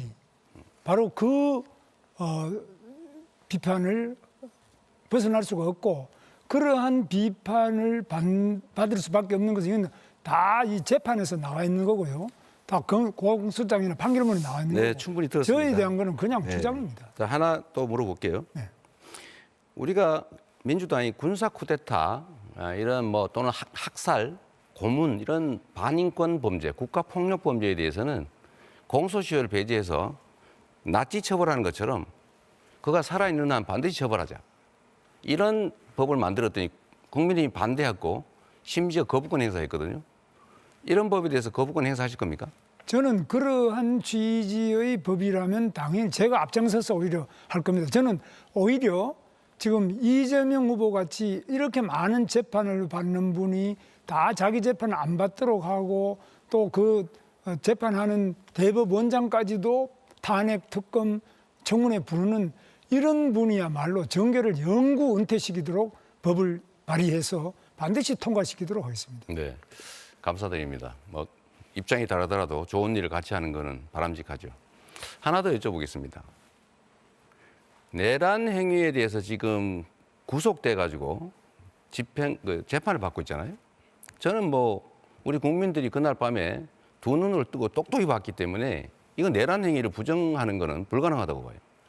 이 내란죄로 유죄를 받으면 윤석열 전 대통령 사면하실 겁니까? 거기에 대해서는 전혀 맞지 않는 질문을 하고 있습니다. 전혀 아직 재판 이제 시작한 사람을 보고 벌써 사면할 거냐 이런 문은 그런 질문은 성립하지도 않고 맞지 않는 질문입니다. 오히려 그러면 제가 이제 묻습니다. 그럼 이재명 후보가 대통령이 되면은 자기가 지은 죄에 대해서 5가지 지금 재판받는 거 전부 셀프 사면할 겁니까? 그건 이론적으로 불가능하죠. 자, 하나 마지막으로 묻겠습니다. 제가 저번에도 물었는데 윤석열과 단절하겠느냐 끝까지 대답 안 했거든요.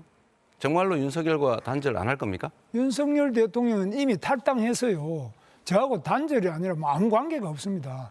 그래서 이미 본인이 스스로 다 당을 떠나고 스스로 아무렇게 말을 돌리지 안 하고 마시고 있습니다. 지금도 관계가 있는데 단절할 거냐를 물었습니다. 단절이 아니라 이미 없는데 뭐 단절을 있어야 단절을 하는데 없습니다. 뭐 무슨 관계가 있어야 단절을 안 하겠다, 회피하겠다 이렇게 저는 단절이라는 이해하겠습니다. 거는 누가 관계가 있을 때 단절하는 건데 네, 이재명 후보의 주도권 토론 시간 여기서 마무리하겠습니다. 이어서 권영국 후보 주도권 토론 시작하시죠. 네, 참 안타깝습니다. 김문수 후보께서는 토론 시간 낭비하는 우두머리 같다는 느낌이 듭니다. 주로 특정 후보 비리하는데 왜 그렇게 모든 시간을 다 낭비하십니까? 그래서 저는 김문수 후보에게 먼저 묻겠습니다. 5.18은 헌정질서 수호를 위한 국민 저항의 상징입니다. 이를 헌법에 명시하는 것이 국민 통합의 출발점이라고 보는데 일단 짧게 답변해 주십시오. 이따가 들을 테니까. 김문수 후보님 동의하십니까? 저는 헌법 전문의 5.18 정신을 반영하는 것이 충분히 가능하고 옳다고 생각합니다. 그렇게 하겠습니까? 네, 그렇게 하겠습니다. 계엄 요건 강화를 위해서 앞으로 계엄 선포 시 국회 사전 사후 동의를 반드시 받아야 한다고 보는데 후보님 입장 어떻습니까? 저는 뭐 계엄에 대해서는 아예 가장 큰 피해자입니다. 권영국 후보 이상으로 여기 있는 누구보다 제가 그러니까 계엄의 큰 피해자이기 때문에 답변을 먼저 하시죠. 계엄은 기본적으로 군사상의 여러 가지 조치이기 때문에 경찰력으로 안 될 때만 계엄을 해야지 계엄 네. 자체가 발동되면 자, 그만하시고 네. 평시 계엄을 얘기한 겁니다. 네. 사전 동의, 사후 동의에 대해서 강화할 생각이 있습니까, 없습니까? 국회 동의보다는 기본적으로 계엄 자체를 발동하는 것은 매우 엄격하게 제한돼야 된다고 생각합니다. 네, 역시 동의에 대해서는 별로 의사가 없다 국회가 이런 여러 가지 말씀으로 정치적으로 보이겠습니다. 악용할 수 네, 있기 때문에 자, 또 하나 묻겠습니다. 대통령 탄핵 시에 직무대행은 한덕수 같은 국무총리가 아니고 선출직인 국회의장으로 바꿔야 한다고 보는데 어떻게 생각하십니까? 그건 행정에 대한 기본이 안 된 질문입니다. 기본이 안 되고요. 아니, 선출직 대통령이라는 것은 국회의장처럼 제가 사회 주도하고 보는 자리가 있습니다. 아니고 행정의 책임자입니다. 행정의 책임자이지만 적어도 이러한 비상시에는 선출직인 사람이 대통령에 대한 권한을 대행할 수 있도록 해야 그 아바타들이 실제로 누굽니까? 한덕수라는 사람은 윤석열 대통령이 임명한 아바타 같은 사람이었어요. 제2의 윤석열이었단 말이죠. 이런 사람에 대해서 계속적으로 권한 대행하게 되면 국민들이 얼마나 스트레스 받았습니까? 그래서 바꿔야 되는 거 아닙니까? 권영국 후보님이 그렇게 헌법에 대해서 그렇게 뭘 이해한 분이 어떻게 변호사가 되는지 저는 이해할 수가 없습니다. 헌법을 모르다니요. 그건 말을 좀 아니 헌법에 그런 게 가려서 어디 하십시오. 헌법에 그 대행한다는 그런 게 어디 있습니까? 그것은 헌법에 아니 대통령이 유고되면은 국회의장이 대행한다는 게 우리나라 헌법이랑 자, 어느 헌법이 있습니까? 대통령 잠깐만 기다리십시오. 대통령은 민주적 정당을 가지고 있습니다. 그것은 선출직이기 때문에 그렇습니다. 그러나 적어도 권한 대행은 민주적 정당성이 없는 사람입니다. 그걸 유념하시기 바랍니다. 국회의장이 자, 그만 그러면 그만 정당- 묻겠습니다. 자, 다음에 다시 묻겠습니다. 네. 시간이 많지 않기 때문에 저는 정책을 묻겠습니다. 일단 이재명 후보님께만 네. 묻겠습니다. 그 기후 재난은 이미 현실입니다. 네. 중동 사막 도시에 폭설이 내리고 세계 주요 도시 기온이 50도까지 치솟습니다. 네. 어류가 떼짐을 당하고 있잖아요. 네. 자, 그럼 이번에 개헌을 하면 87년 개헌 이후 38년 만입니다. 네. 그동안 수많은 변화가 있었는데 그 중에서도 가장 큰 변화는 전 인류적인 기후 위기입니다. 따라서 이번에 기후정의 실현 네. 반드시 헌법에 담아야 한다고 생각합니다. 전적으로 공감합니다. 공감하십니까? 약속하시는 거죠? 네. 뭐 저희의 그 개헌 내용에도 들어 있습니다. 헌법 조항에 기후 위기 대응과 자연 생태계 보호, 동물을 포함한 모든 생명체를 보호하는 국가의 의무 조항을 포함해야 된다고도 보는데 여기도 동의하십니까? 네, 그게 가장 중요하죠. 다양성 보장하는 것. 네. 네, 좋습니다. 기후 위기는 보수와 진보의 문제가 아니라 지금 세대와 미래 세대가 하나가 되어 해결할 전 인류적 과제임을 다시 한번 강조해 두겠습니다. 맞는 말씀이십니다. 네네. 또 묻겠습니다. 불평등 타파를 위해서 보다 근본적인 대책이 필요하다고 생각합니다. 네. 세금을 통한 복지 지출을 늘리는 재분배 정책도 중요하지만 시장에서 창출되는 이윤이 공정하게 분배되는 것이 1차적으로 중요합니다. 네. 이윤을 공정하게 분배하자는 것, 그것이 이익 균점권입니다. 네. 아시죠? 네, 재헌헌법에 있었던 것 네네. 같습니다. 이익 균점권은 두 가지 분배가 다루어져야 한다고 보는데 첫째, 기업과 노동자 사이의 분배입니다. 너무 악화되어 있습니다. 두 번째는 대기업과 중소기업 사이의 분배입니다. 네. 중소기업이 우리 전체 기업의 98%, 고용의 88%입니다. 네. 그런데 매출 비중이 35%. 네. 너무 차이가 납니다. 그러다 보니까 대기업, 중소기업 간의 임금 격차가 줄어들지 않고 있습니다. 자, 그래서 이 박정희 정권 때 이익균 정권이 헌법에 사라졌거든요. 그렇습니다. 저는 개헌에서 이 불평등 타파를 위한 대책으로서 이익균 정권을 복원해야 된다고 생각합니다. 혹시 저는 이렇게 이익균 정권 복원을 생각하는데 이런 불평등 타파를 위해서 헌법에 들어갔으면 하는 대책이 있으면 하나만 말씀해 주시죠. 시간을 조금 주시면 일단은 우리 사회의 모든 문제의 원천은 불평등 양극화입니다. 그리고 이걸 기존에 있는 것을 교정하는 방식으로는 수정이 어렵죠. 그거는 사회주의 국가화 되지 않나 싶지가 않습니다. 그래서 저는 새로운 성장 영역에서는 기회니까 성장의 기회, 그 결과물의 배분을 좀 더 공정하게 할 필요가 있다고 보는데 헌법 조문에 이익균 정권이라고 하는 걸 넣는 것은 아마 엄청난 사회적 경론이 벌어지지 않을까 싶어요.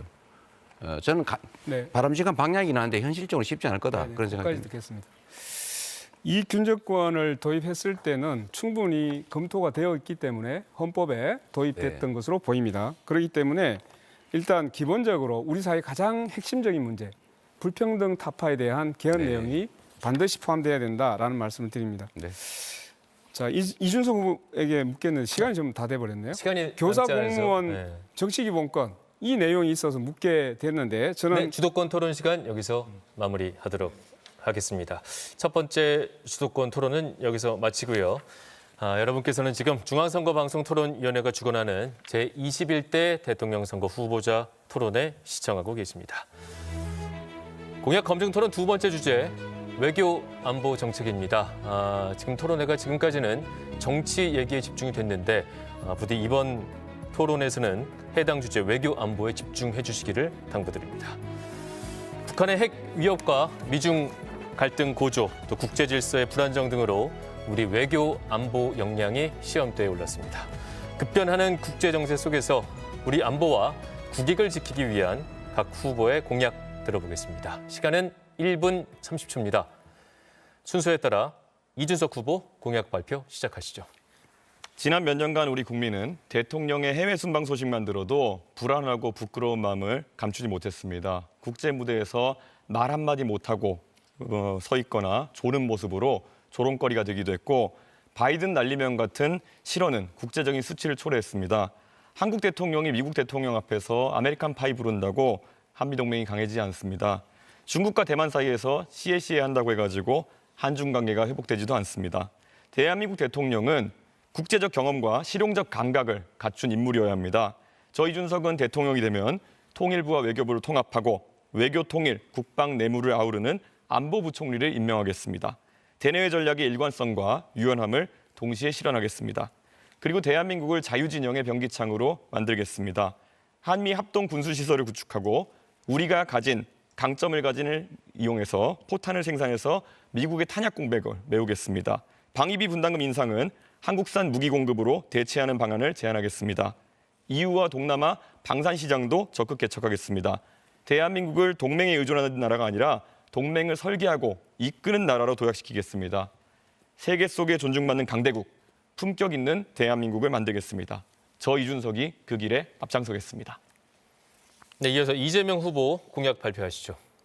네, 국민 여러분, 국가는 국민을 위해서 존재합니다. 외교 역시도 국민들의 더 나은 삶, 국가적 이익을 위해서 존재하는 것입니다.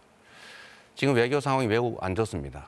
특히 작년 12월 3일에 내란 사태 때문에 외교 공백이 발생하고 있습니다. 지금 국제사회의 불안정성이 상당히 높습니다. 우선은 미국의 보호주의, 자국 우선주의, 그리고 러시아의 군사력 강화, 중국의 군사력 강화, 러시아의 북한 접근, 또 일본과의 관계 등등 상당히 매우 복잡합니다. 저는 대한민국 외교의 근간은 한미동맹이라고 생각합니다. 한미동맹을 실질적으로, 포괄적으로, 점진적으로, 미래지향적으로 발전시켜야 되는 것은 맞습니다. 그리고 그 기초 위에 한미일 협력도 필요하죠. 한미일 협력의 내용은 당연히 안보, 기술, 문화, 환경 등 여러 가지 있을 겁니다. 그리고 중국과 러시아의 관계를 도외시하면 안 됩니다. 매우 중요한 한 부분이기 때문에 적정하게 잘 관리할 필요가 있다. 지금처럼 불필요하게 적대화할 필요는 없겠다고 생각을 합니다. 그리고 한반도의 평화와 안정이 매우 중요합니다. 대한민국의 군사력 수준은 세계 5위, 그리고 대한민국의 국방비가 북한의 GDP 2배에 달합니다. 이런 강력한 군사력 위에 대화, 협력, 평화가 꼭 필요합니다. 네, 다음은 권영국 후보입니다. 네, 국민 여러분, 이제 군대는 극우 이념이 아니라 합리성과 헌법 정신으로 통제되어야 합니다. 저는 민간인 국방장관을 임명하고 육군사관학교 중심의 폐쇄적 엘리트 파벌을 과감히 해체하겠습니다. 시민 통제가 구현되는 민주주의 수호군, 인권의 군대를 만들겠습니다. 평시 군사법원은 완전히 해체하여 그 기능을 일반 법원으로 이관하겠습니다. 내란의 주축이었던 국군 방첩사령부를 해체하겠습니다. 권력자가 외부의 위협을 과도하게 부풀리거나 자의적으로 무력을 사용하는 것을 막기 위해 절제된 국방 통제 체계를 확립하겠습니다. 한반도 위기를 조장하는 힘의 과실을 근절하고 북풍의 공포가 두 번 다시 반복되지 않도록 하겠습니다. 저는 한국형 모병제를 5년 안에 정착시키겠습니다. 군의 직업주의를 확대하여 청년에게 시간을 돌려드리겠습니다. 평화가 경제입니다. 평화가 일자리입니다. 기후와 평화를 근간으로 하는 한반도 평화 경제권을 조성하겠습니다. 미국과 북한이 수교를 맺는 장면을 만들어낼 것입니다. 활발한 교류를 기반으로 한반도 평화를 구현해내겠습니다. 그리고 대립이 아닌 이제 서로 대화로 이끌어내도록 하겠습니다. 감사합니다. 네, 마지막으로 김문수 후보 공약 발표하시죠. 북한의 김정은 독재 체제가 핵 무기와 미사일 도발로 우리들의 생명과 재산을 위협하고 있습니다. 주한미군 철수와 한미동맹 해체를 주장하는 세력이 대한민국 안에서 우리나라를 흔들고 있습니다. 북한의 핵 위협을 멈추게 하려고 국제사회까지 나서서 한마음으로 결의했습니다. 유엔 대북 제재가 무색하게도 불법 대북 송금 범죄가 일어났습니다. 이재명 후보가 경기도지사 재임시 이화영 부지사를 통해서 100억 원의 돈을 불법으로 북한에 준 죄로 징역 7년 8월의 무거운 처벌을 받고 지금 감옥에 있습니다. 여기에 대해서 지난 5월 9일 날 미국 워싱턴 한인 회장 제임스 신 목사가 100억 원의 비밀 대북 송금 혐의에 대해서 이재명 후보를 미국 재무부, 국무부, 유엔 안보리에 공식 고발했습니다. 앞으로 조사가 될 것으로 보고 있습니다. 그 많은 돈을 북한 김정은과 일가의 배를 불리고 우리를 위협하는 핵과 미사일로 돌아오게 하고 있습니다. 저 김문수는 그들과 다른 투명하고 당당한 남북관계를 만들겠습니다. 한미동맹을 축으로 핵 억제력을 강화해서 우리 방어력을 키우겠습니다. 힘의 균형으로 어떤 위협에도 흔들리지 않는 대한민국을 만들겠습니다.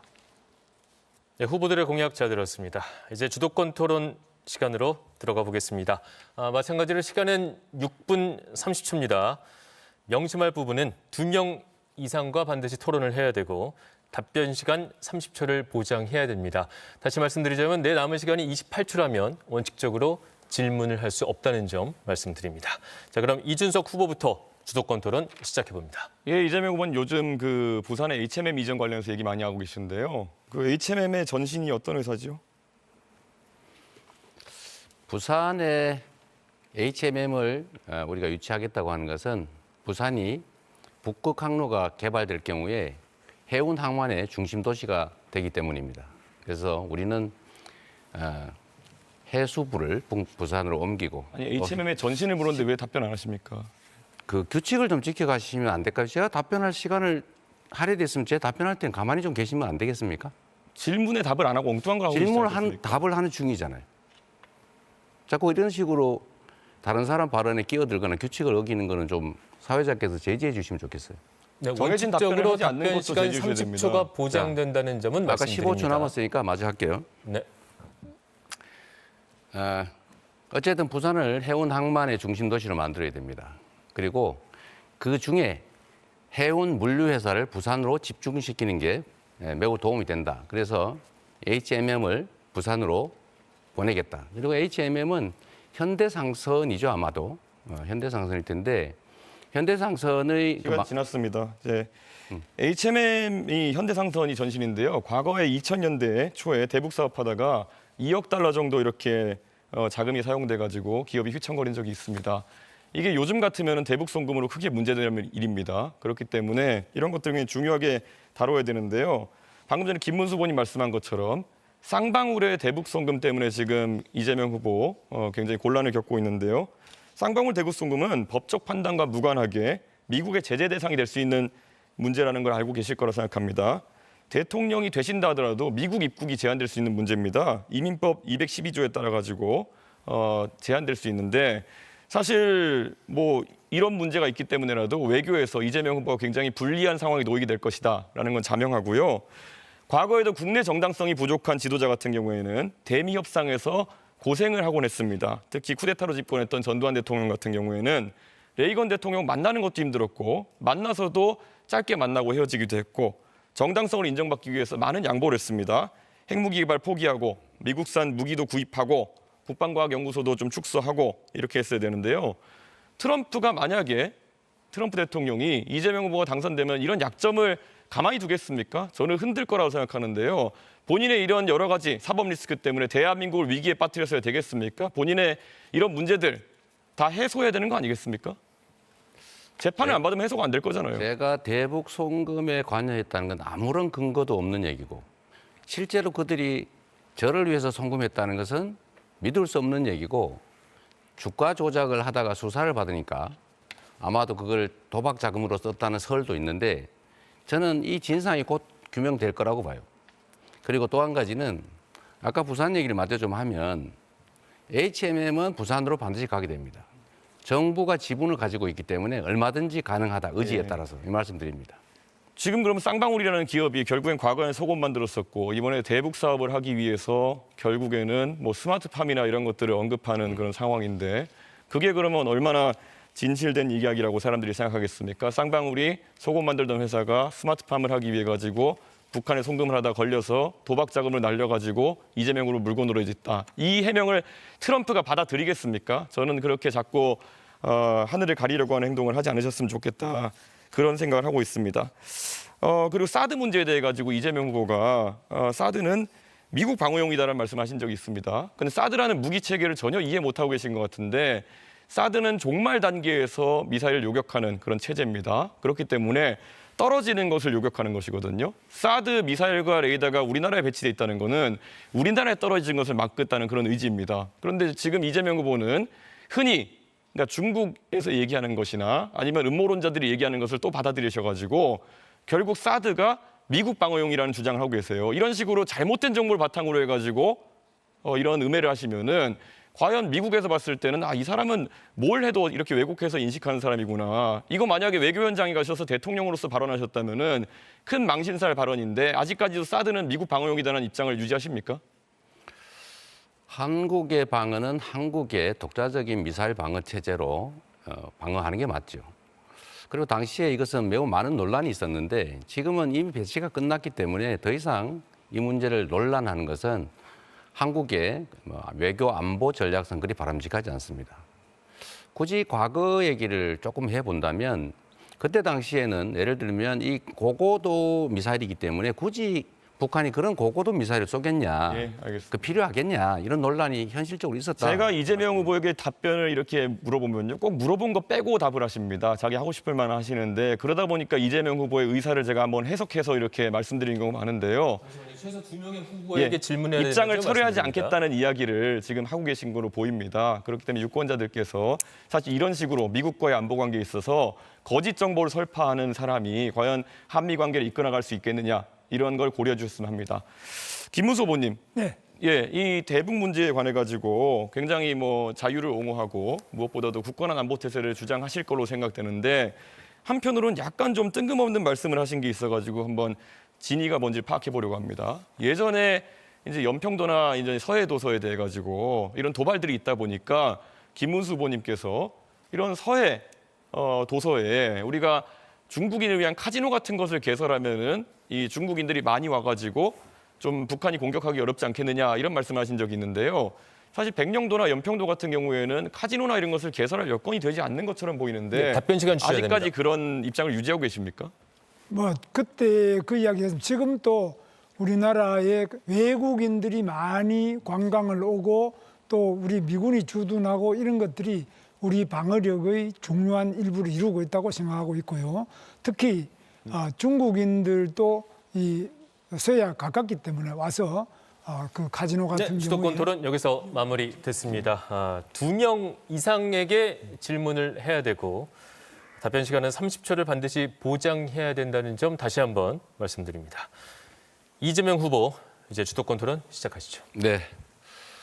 국민 여러분, 외교와 안보는 국가의 존립, 그다음에 국가의 더 나은 미래를 위해서 반드시 정말 존중해야 되는 또 섬세하게 대처해야 되는 중요한 부분입니다. 즉흥적으로 기분에 따라서 진영의 편을 들어서 우왕좌왕한다든지 감정적인 표현을 한다든지 이러면 매우 위험해진다라는 말씀을 먼저 드립니다. 우리 권영국 후보님, 네. 저는 이 안보라고 하는 것을 이렇게 생각해요. 싸워서 이기는 건 하책이다. 다 부서지고 엄청나게 살상당하고 난 다음에 이기면 뭐 하겠냐. 뭐 지는 것보다는 낫겠죠. 그다음 그보다 나은 게 싸우지 않고 이기는 거죠. 그러나 이것도 중책에 불과합니다. 진짜 중요한 것은 싸울 필요가 없는 상태를 만드는 거죠. 그걸 소위 평화 상태라고 합니다. 그런데 지금 국민의힘 정권 또 국민의힘 인사들을 보면 힘 자랑을 많이 하려고 해요. 말씀드린 것처럼 대한민국의 군사력 수준은 세계 5위고 한미 동맹이라고 하는 강력한 또 지지가 있죠. 그러면 이 강력한 군사력과 국방력을 가지고 계속 겁을 주고 막 싸우려고 할 게 아니라 국방력으로 북한 억지력은 가지되 북한과 대화하고 소통하고 그리고 같이 살 수 있는 공존, 공영의 길을 찾아서 평화롭게 공존하는 게 정말로 중요하지 않습니까? 이걸 우리는 햇볕 정책이라고 주로 불렀는데 좀 어떻게 생각하세요? 네, 제가 이번 대선 기간 동안에 접경지를 두 곳을 들렸습니다. 파주하고 철원입니다. 그런데 그분들이 대남방송 그리고 오물풍선 네. 이 긴장 때문에 거의 밤에 잠을 자지 못한다고 합니다. 네. 실제로 윤석열 정권이 들어서서 자신의 비상계엄 조건을 만들어내기 위해서 굉장히 위험을 하고 갈등을 조장했잖아요. 여기에 대해서 정말로 국민의힘 김문수 후보께서는 사죄해야 된다고 저는 생각합니다. 네, 전적으로 저도 공감합니다. 국민의힘이 하는 방식을 보면 그 정말로 국민과 국가 전체를 생각하지 않아요. 북한에 대해서 강경 입장을 취하기만 하는 것이 능사가 아니지 않습니까? 우리 김문수 후보님, 네. 그 하나 좀 저 물어보겠습니다. 김문수 후보님은 우리가 핵무장 해야 된다 이런 입장이시잖아요. 핵무장이라고 핵 균형을 이루어야 된다 이겁니다. 이제 핵무장을 그래 해야 균형을 이루죠. 핵무장을 아닙니까? 안 하더라도 한미 동맹 핵무장 하자는 겁니까? 하지 말자는 겁니까? 그것은 굉장히 신중하게 한미 동맹의 유지 범위 내에서 해야 됩니다. 그러니까 결론이 뭐야? 하자는 건지 말자는 건지 분명하게 말씀을 해야 다음 논쟁을 하지 않습니까? 그러니까 핵무장을 하자 말자 이런 문제가 아니고 한미 동맹이 가장 중요한 축이고 한미 동맹의 범위 내에서 핵무장을 할 수 있으면 해야 됩니다. 제가 입장은 지금 제가 이제 들은 핵무장 바로는 우리 김문수 후보님은 매우 과격하시잖아요. 뭐 그런데 저는 핵무장 해야 된다고 여기저기 주장하신 걸로 알거든요. 지금은 아닙니까?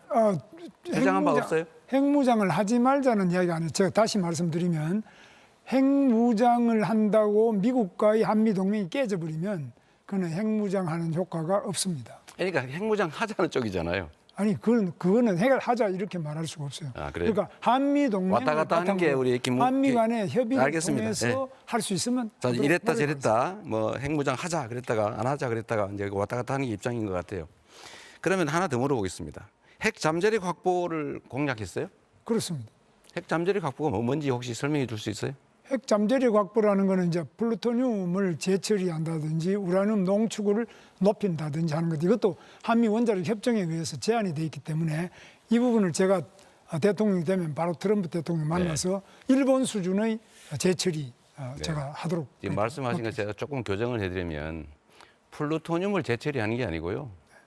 사용 후 핵 연료를 재처리해서 플루토늄을 추출하는 겁니다. 네.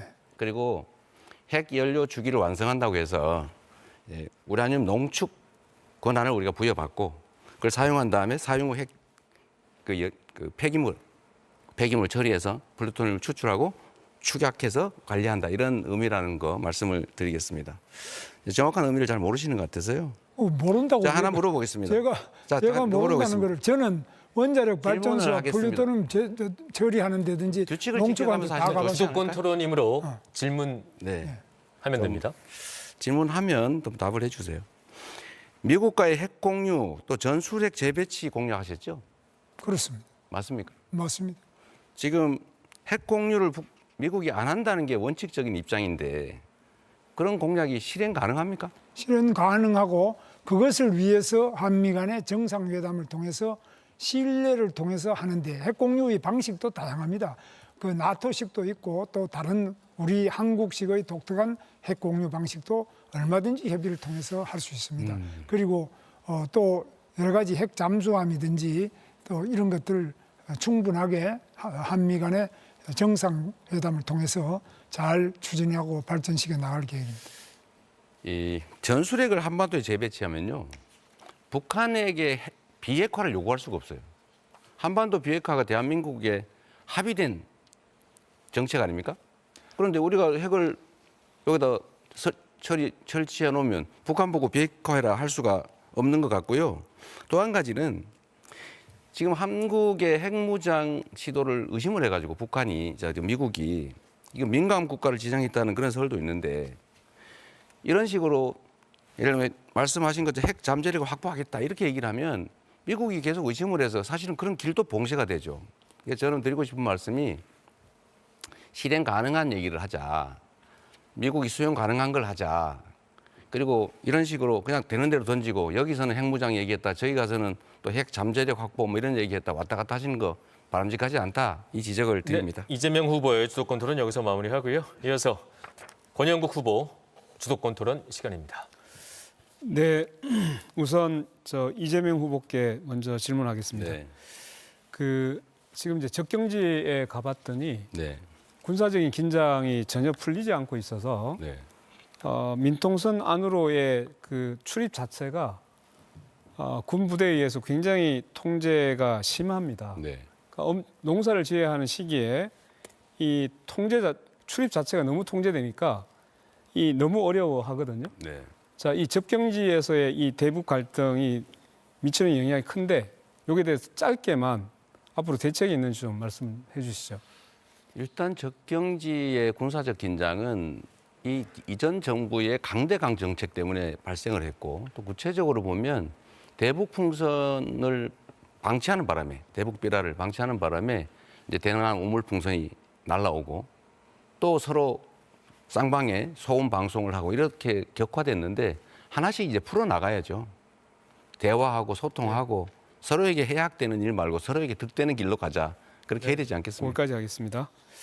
조금 유감인 것은 그 대북 전단이라든가 이런 이제 긴장 관계를 좀 더 적극적으로 국회에서 다수당으로서 완화시키기 위한 노력을 과연 했는가에 대해서 저는 좀 유감을 먼저 표명하겠습니다. 자, 김문수 후보에게 묻겠습니다. 그 반란을 예방하라고 만든 군 방첩사령부가 이번에 반란을 일으켰어요. 벌써 몇 번째입니까? 이게 박정희 전두환 때 보안사이고 이게 기무사로 바뀌었잖아요. 그러다가 방첩사로 다시 바뀌었는데 이 보안사가 군사 쿠데타의 진원지였습니다. 자, 방첩사에 대해서 폐지해야 된다고 보는데 동의하십니까? 방첩사를 폐지하면 그러면 간첩은 누가 잡습니까? 동의 안 하십니까? 저는 방첩사 폐지는 잘못됐다고 보고 네. 방첩사 잘못한 것은 그 처벌을 하고 알겠습니다. 또 고칠 건 고쳐야지. 예. 폐지하면 더 그럼 좋아하는 건 묻겠습니다. 간첩만 네네. 좋아하죠. 군사정보 수집은 국방정보본부에서 하면 되고 방첩 기능은 군 수사기관이 하면 됩니다. 굳이 여기 없어도 됩니다. 쿠데타의 진원지 저는 반드시 폐지하겠습니다. 자, 두 번째입니다. 후보님은 언제나 한미 동맹 강화를 외치고 있습니다. 맞죠? 그렇습니다. 네. 그리고 관세와 방위비 분담금을 연계하여 미국과 일괄 타결을 주장한 바가 있습니다. 관세하고 방위비는 전혀 다른 문제입니다. 다른 나라들은 다 분리시켜서 하려고 하는데 왜 이걸 결부시키려고 합니까? 첫째는 한미 간에는 군사 동맹이 기본이지만 그러나 다른 지금 통상 문제든지 우리가 수출도 지금 하고 수입도 많이 하고 또 나머지 교육, 과학, 기술 여러 부분에서 한미 동맹이 매우 중요한데요. 이 전체를 포괄적으로 우리 대한민국이 미국의 동북아의 전략과 세계 전략에서 한국은 필수 불가결한 중요한 린치핀이라고 하죠. 거기까지 듣겠습니다. 가장 중요하다는 시간이 다 점을 돼가지고 강조하면서 제가 포괄적으로 해요. 그냥 결론만 말씀하시죠. 트럼프가 방위 분담금 인상을 요구하면 올릴 수 있다는 말씀이 포함되는 거죠. 뭐 올릴 수도 있지만은 또 다른 조건을 그러니까 가지고 올릴 수 더 있다는 얘기 줄일 수도 아닙니까? 있고. 그거는 그냥 상당히 대답을 하시죠. 가변적이고 다른 부분하고 합쳐가지고 예를 들면 방위비가 인상되더라도 말 우리가 돌리지 마시고. 미국의 네. 해군 잠수함을 건조한다든지 알겠습니다. 다른 것을 또 제가 그만큼 다시 벌어들일 질문할 수 있습니다. 테니까 예. 또 자, 이런 사태 때문에 한미는 작년 10월에 물가 상승률을 적용해서 2030년까지 적용되는 방위비 분담금 협정을 이미 끝냈습니다. 이렇게 합의를 해놓았는데 트럼프가 요구하면 또다시 협상이 가능하다? 이거 그러면 해달라는 대로 다 해주겠다는 겁니까? 해달라는 대로 다 해주는 게 아니라 도대체 미국과- 뭔 생각인지 잘 모르겠습니다. 단호하게 해야죠. 자, 제가 답변 드릴게요. 미국과 제가 한국의 질문한 게 아닙니다. 답변 지금. 시간 질문 30초 보장하는 게 맞습니다. 네. 네. 그럼 자, 답변하세요. 네. 미국과 한국의 근본 이익이 일치한다는 것을 트럼프 대통령한테 확실하게 납득을 시켜서 방위비를 몇 푼 더 받는 이상으로 미국과 한국이 서로 주고받을 기여할 수 있는 많은 부분에 대해서 확실하게 확신을 심어 드릴 계획입니다. 저는 그것이 대표적으로 주한 미군이고 네. 또 주한 시간 상공회의소 남았습니다. 이런 게 있습니다. 네. 참 유감입니다. 이미 작년 10월에 협정을 끝내놨는 2030년까지 적용하자고 해놓고 또 미국에 사자고 하니까 거기 끌려다닙니까? 이걸 무슨 자주 외교도 아니고 굴종 외교만 하겠다는 뜻으로 들려서 대단히 유감입니다. 자, 마지막으로 이준석 후보에게 묻겠습니다. 네. 이건 인권 외교하고 관련이 있기 때문에 물어보는 겁니다. 지난 2차 토론회 때 제가 이준석 후보의 이주노동자에 대한 최저임금 차등 공약은 아이로 협약 위반이라고 비판을 했습니다. 예. 그러자 이준석 후보가 캐나다의 TFWP 사례 그리고 국내 산업 연수행 제도를 들어서 가능하다고 반박했습니다. 이거 언론에 팩트 체크가 됐던데요. 캐나다의 경우 제도를 도입했으나 내국인 일자리가 줄어들어서 2013년에 제도를 폐지했습니다. 맞죠? 맞죠? 답변을 해오신 겁니까? 그러니까 답변을 그러니까 합니까? 제가 드릴게요. 그러니까 폐지된 거 답변 맞죠? 답변 시간을 주시면 하겠습니다. 자, 10초 내로 질문해야 또 됩니다. 최저임금 적용을 받지 않은 산업 연수행 제도의 경우 한국과 일본에 실시했는데요. 이게 외국인 노동자 인권 침해라고 해서 국제사회의 비난을 엄청 받았어요. 그래서 제가 다 말씀드리는 폐지했습니다. 것은 TFWP 제도 이제 답변해 자, 주시죠. 잠깐만. 30초 답변을 보장해 드려야 주셔야 됩니다. 질문을 30초 하고 보장해 주셔야 하겠습니다. 됩니다. 답변을 드려야 됩니다. 예. TFWP 제도 같은 경우에도요. 그러니까 질문 결국에는 이렇게 드리겠습니다. 아니, 외국인 시간이 없습니다. 차별임금제가- 답변을 드려야 아니 됩니다. 답변 시간을 보장해 주셔야 되는데 네. 왜 자꾸 시간이 없습니다. 차별임금제가 아니 여전히 답변 취소하시겠습니까? 시간을 주셔야 된다니까요. 지금 왜 자꾸 그렇게 하십니까? 하세요. 아니 8초 남겨놓고 무슨 답변하라는 겁니까? 다 지금 30초 소진하신 다음에 하시라니까요. 네, 권영국 후보의 주도권 토론은 여기서 마무리하겠습니다. 마지막으로 그러면 답변 시간 네. 알겠습니다. 이어서 김문수 후보 아니 이건 주도권 매너가 너무 토론. 없는 거 아닙니까? 답변 시간을 시작하겠습니다. 매너가 보장해 주시고. 아니라 이 얘기는 팩트 체크를 하기 위해서 했던 얘기입니다. 네, 제가 앞으로 조금 더 30초 보장한다는 룰을 안 정확하게 지키시지 않으셨습니까? 공지를 해드리겠습니다. 네, 김문수 후보 주도권 토론 시작하시죠. 예, 이재명 후보에게 묻겠습니다. 아까 지금 쌍방울 대북 송금이 본인은 뭐 상관없다 이러는데 네. 지금 본인이 지금 재판 받고 있잖아요. 그렇죠? 부당한 기소였다 이 말입니다. 부당한 아무런 기소든 증거도 나도 없이 재판 받고 있는 건 사실 아닙니까? 그러면 아무런 구체적 증거는 물론이고 본인은- 형식적 증거도 없이 가만있어 기소했어요. 제가 이야기하고 그다음에 물었지 않습니까? 질문할 테니까요. 그런데 지금이 쌍방울 대북 송금 때문에 수원지방법원에서 지금 1심 재판 중입니다. 그리고 오늘 바로 재판 준비기일이 있었고요. 특별경제가중처벌법상의 제3조 뇌물 외국환 거래법 위반, 남북교류협력법 위반입니다. 그런데 본인이 재판받는 거는 전부 그는 억울하다, 잘못됐다, 이건 재판 중지시켜야 된다, 이 재판 유죄 판결하면 판사를 탄핵한다, 특검한다, 이런 식으로 하는 것이 이게 어느 세상에 독재자가 이런 독재자가 있습니까? 이게 적반하장 아닙니까? 그래서 국민들이 걱정하는 겁니다. 저런 사람이 국회의원만 돼도 저 정도인데 대통령 되면 이 나라를 어떻게 하겠느냐. 이 완전히 이건 뭐 황제가 아니라 법 위에 군림하고 헌법 위에 군림하고 본인이 지은 죄는 다 누가 유죄라 그러면 검찰청도 없애겠다 그랬죠. 공소청으로. 검찰청도 없애버리고 검찰 수사도 완전 박탈, 검수완박에 또 대법관도 대법원장도 전부 탄핵, 특검, 청문회 다 나오라. 이런 무법천지에 국회가 어디 있고 이런 무법천지에 민주당이 민주당입니까? 독재당입니까? 저는 도저히 알 수가 없습니다. 그런데 그럼 본인이 전부 억울하고 괜찮다 그러면 재판을 왜 받습니까? 그럼 본인은 대한민국에 안 살고 어디 뭐 하늘을 위해 삽니까? 그래서 저는 이런 부분에 대해서는 정말로 우리 이재명 후보께서 정말 크게 본인이 여기서 사과도 하고 이거 고치지 않으면 대통령에 대해서는 저는 절대 안 된다고 생각합니다. 답을 드릴까요? 예, 해보시오. 재판을 왜 받냐라고 물으셨는데 이 검찰이 아무런 증거도 없이 고생하라고 그런 이미지를 만들기 위해서 부당한 기소를 했기 때문에 재판을 받고 있는 거죠. 저는 지금 저번에 기소됐던 4건도 다 확정적으로 무죄를 받았지만 지금도 뭐 위증교사 이런 거 다 무죄 나잖아요. 이거 선거법 이거 사실은 정말 납득하기 어려운 판결인데 하여튼 나머지 남아있는 사건들도 아마 제가 구체적인 증거가 있었으면 됐습니다. 시간이 끝났습니다. 언론에 자, 난리가 났을 거예요. 예, 그런데 아무런 증거가 없지 아니 지금 않습니까? 시간이 증거가 없는데 왜 재판을 계속 받고 그러면 증거 없으면 그냥 재판 받으면 되지 왜 대법원장을 탄핵한다고 합니까? 이유가 뭡니까? 이 재판 때문에 대법원장이 유죄죠. 질문하면 답할 기회를 주세요. 가만히 있어 보세요. 지금 제가 질문하지 않습니까? 지금 대법원장과 대법관 전원재판부에서 공직선거법 위반죄 유죄가 됐지 않습니까? 네. 그러면 유죄가 됐으면 거기에 대해서 유죄입니다. 이렇게 해야지 대법원장을 왜 탄핵한다고 하고 대법원장을 왜 특검한다 그러고 대법원장을 왜 청문회에 나오라 그런지 그리고 대법관 숫자를 지금 뭐 30명 늘리자 100명 늘리자 하고 있죠. 이게 말이 됩니까? 그다음에 또 대법원의 판단으로 안 되니까 이런 거는 다시 또 헌법재판소에 또 가져가서 사심을 하겠다고요? 대한민국이 그럼 이재명 후보는 무슨 황제입니까? 이게 뭡니까?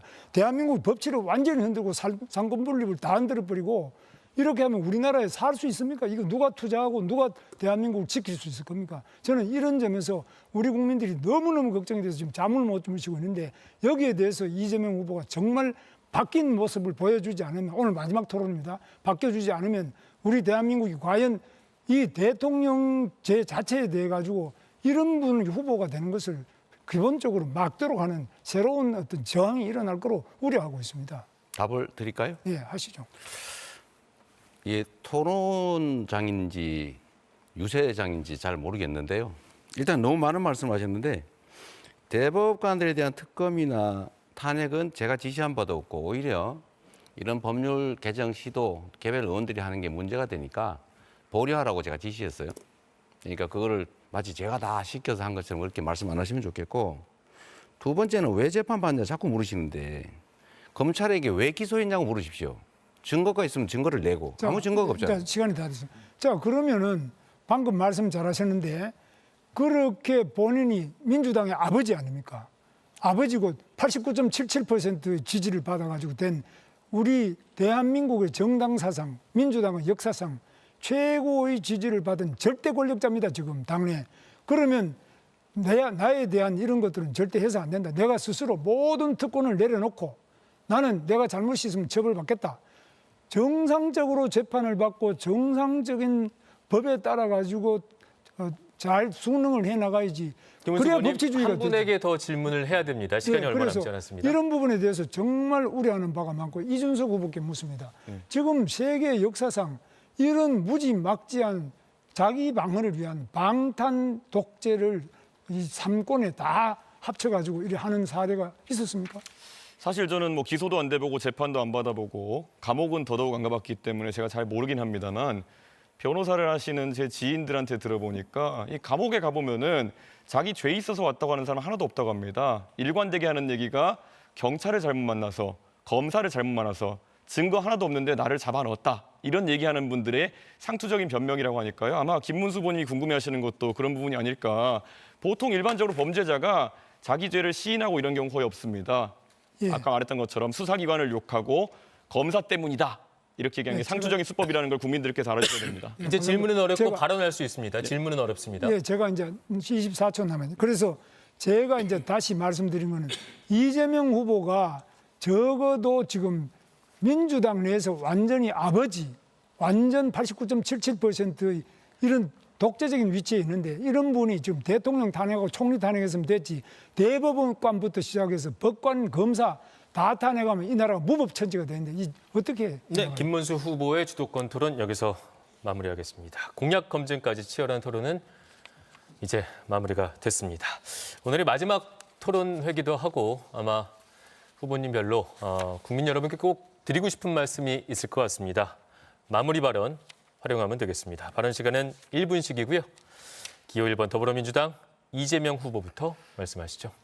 네, 국민 여러분 참 아쉽습니다. 정책 토론으로 우리 국민들께 희망을 드려야 되는데 마치 뒷담화하는 자리 같이 되어버렸습니다. 죄송합니다. 우리 국민들께서는 기득권자들이 만든 위기를 언제나 국민들의 힘으로 이겨내왔습니다. IMF도 그리고 박근혜 국정농단도 그리고 작년에 12월 3일에 군사 쿠데타도 우리 국민들의 힘으로 이겨내왔고 이겨내는 중입니다. 국민 여러분, 이번 대선은 이 내란 세력이 다시 복귀하느냐 아니면 희망의 새로운 민주공화국으로 다시 거듭나느냐가 결정됩니다. 투표가 총알보다 강하다는 것을 이 나라의 주인이 국민이라는 것을 꼭 보여주십시오. 그리고 국민 여러분, 정말로 열심히 준비했습니다. 저에게 꼭 기회를 한번 주시기를 재산 부탁드립니다. 감사합니다. 네, 이어서 기호 5번 민주노동당 권영국 후보 말씀하시죠. 당신이 있어서 저는 외롭지 않았습니다. 당신이 거리는 세계에 내가 보였습니다. 1차 토론 때 외로운 토론을 했다는 제 말에 한 시민이 보내준 말입니다. 그 한마디가 저를 움직였습니다. 저의 목소리가 누군가에 닿았다는 것만으로 저는 이미 희망을 보았습니다. 그 외로움은 지금 새로운 사회를 만드는 에너지로 바뀌고 있습니다. 그리고 저희 곁에는 무권리 노동자들과 함께하는 노동당, 기후정의를 지키는 녹색당, 곳곳에서 우리 사회 대안을 일구는 시민사회단체들과 노동조합들, 자발적으로 지지선을 해주시는 각계 인사들, 직접 현수막을 걸어주시는 지역주민들, 그 이름 하나하나 잊지 않겠습니다. 이제 차별이 아니라 희망이, 냉소가 아니라 기대가 모이는 나라를 우리 함께 만들어 갑시다. 저 권영국이 하겠습니다. 기호 5번 권영국을 찍어주십시오. 감사합니다. 네, 이번엔 기호 2번 국민의힘 김문수 후보 말씀하시죠. 경기도 7급 조명현 씨는 이재명 부부의 법인카드 비리를 폭로한 뒤에 지옥에서 살고 있다고 합니다. 성남도시공사 김문기 처장은 호주 여행 중에 이재명 지사와 함께 골프 쳤다고 가족들에게 자랑했지만은 극단적 선택을 했습니다. 김문기 씨 유족들을 깊이 위로드립니다. 이재명 지사에게 이제 정치를 내려놓으라는 유서를 남기고 숨진 전영수 경기도지사 비서실장의 유족들의 아픔에 공감합니다. 정치의 본질은 국민의 눈물을 닦아주는 것입니다. 공감하고 위로하는 것입니다. 이번 대선 더 많은 희생을 막기 위해서 우리는 힘을 합해야 합니다. 괴물 방탄 독재를 막아내고 자유와 인권과 민주주의 함께 지켜냅시다. 국민 여러분, 저 김문수와 함께 위대한 민주주의의 승리를 이룹시다. 감사합니다. 마지막으로 기호 4번 개혁신당 이준석 후보 말씀하시죠. 존경하는 국민 여러분, 지난 3번의 토론을 보면서 어떤 판단을 하셨습니까? 저는 이 토론 자리를 통해 단 하나, 제가 우리 조국 대한민국을 얼마나 사랑하는지 보여드리고 싶었습니다. 저와 제 가족이 상계동 5성 빌라 반지하에서 시작해 오늘 이 자리까지 올 수 있었던 것은 결코 제 혼자의 힘이 아니었습니다. 수많은 분들의 응원, 그리고 이 위대한 나라가 있었기 때문에 가능했습니다. 공부할 기회를 주셨고 국비 유학생으로 저를 세상 밖으로 보내주셨고 국민의 선택으로 정치의 길에 나섰습니다. 이제 저는 그 빚을 갚고 싶습니다. 제가 책임지고 여러분께서 피와 땀으로 지켜오신 그 소중한 기회의 사다리를 여러분의 아들, 딸, 손자, 손녀에게 물려주겠습니다. 내일을 준비하는 대한민국이 당신을 빼놓지 않도록 기호 4번 이준석 열심히 하겠습니다. 소중한 한 표 부탁드립니다. 네, 오늘 토론회 어떻게 보셨을지 궁금합니다. 제21대 대통령 선거 후보자 토론회는 오늘이 마지막입니다. 그간 3차례 토론회에서 후보들의 정책과 공약, 또 비전 등을 다뤄봤는데요. 여러분의 최종 선택에 도움이 됐길 바랍니다. 정확히 일주일 뒤면 대통령 선거 날입니다. 선거는 국민이 주권을 행사하는 가장 기본적인 수단이죠. 이번 주 목요일과 금요일 이틀간은 사전 투표도 가능하니까 주권자로서 여러분의 소중한 한 표 반드시 행사하시길 바랍니다. 지금까지 열띤 토론 보여주신 네 분의 후보님들 수고 많으셨고요. 함께해 주신 시청자 여러분께도 감사의 말씀 전합니다. 제21대 대통령 선거 후보자 토론회 여기서 모두 마무리하겠습니다. 시청해주신 여러분 고맙습니다.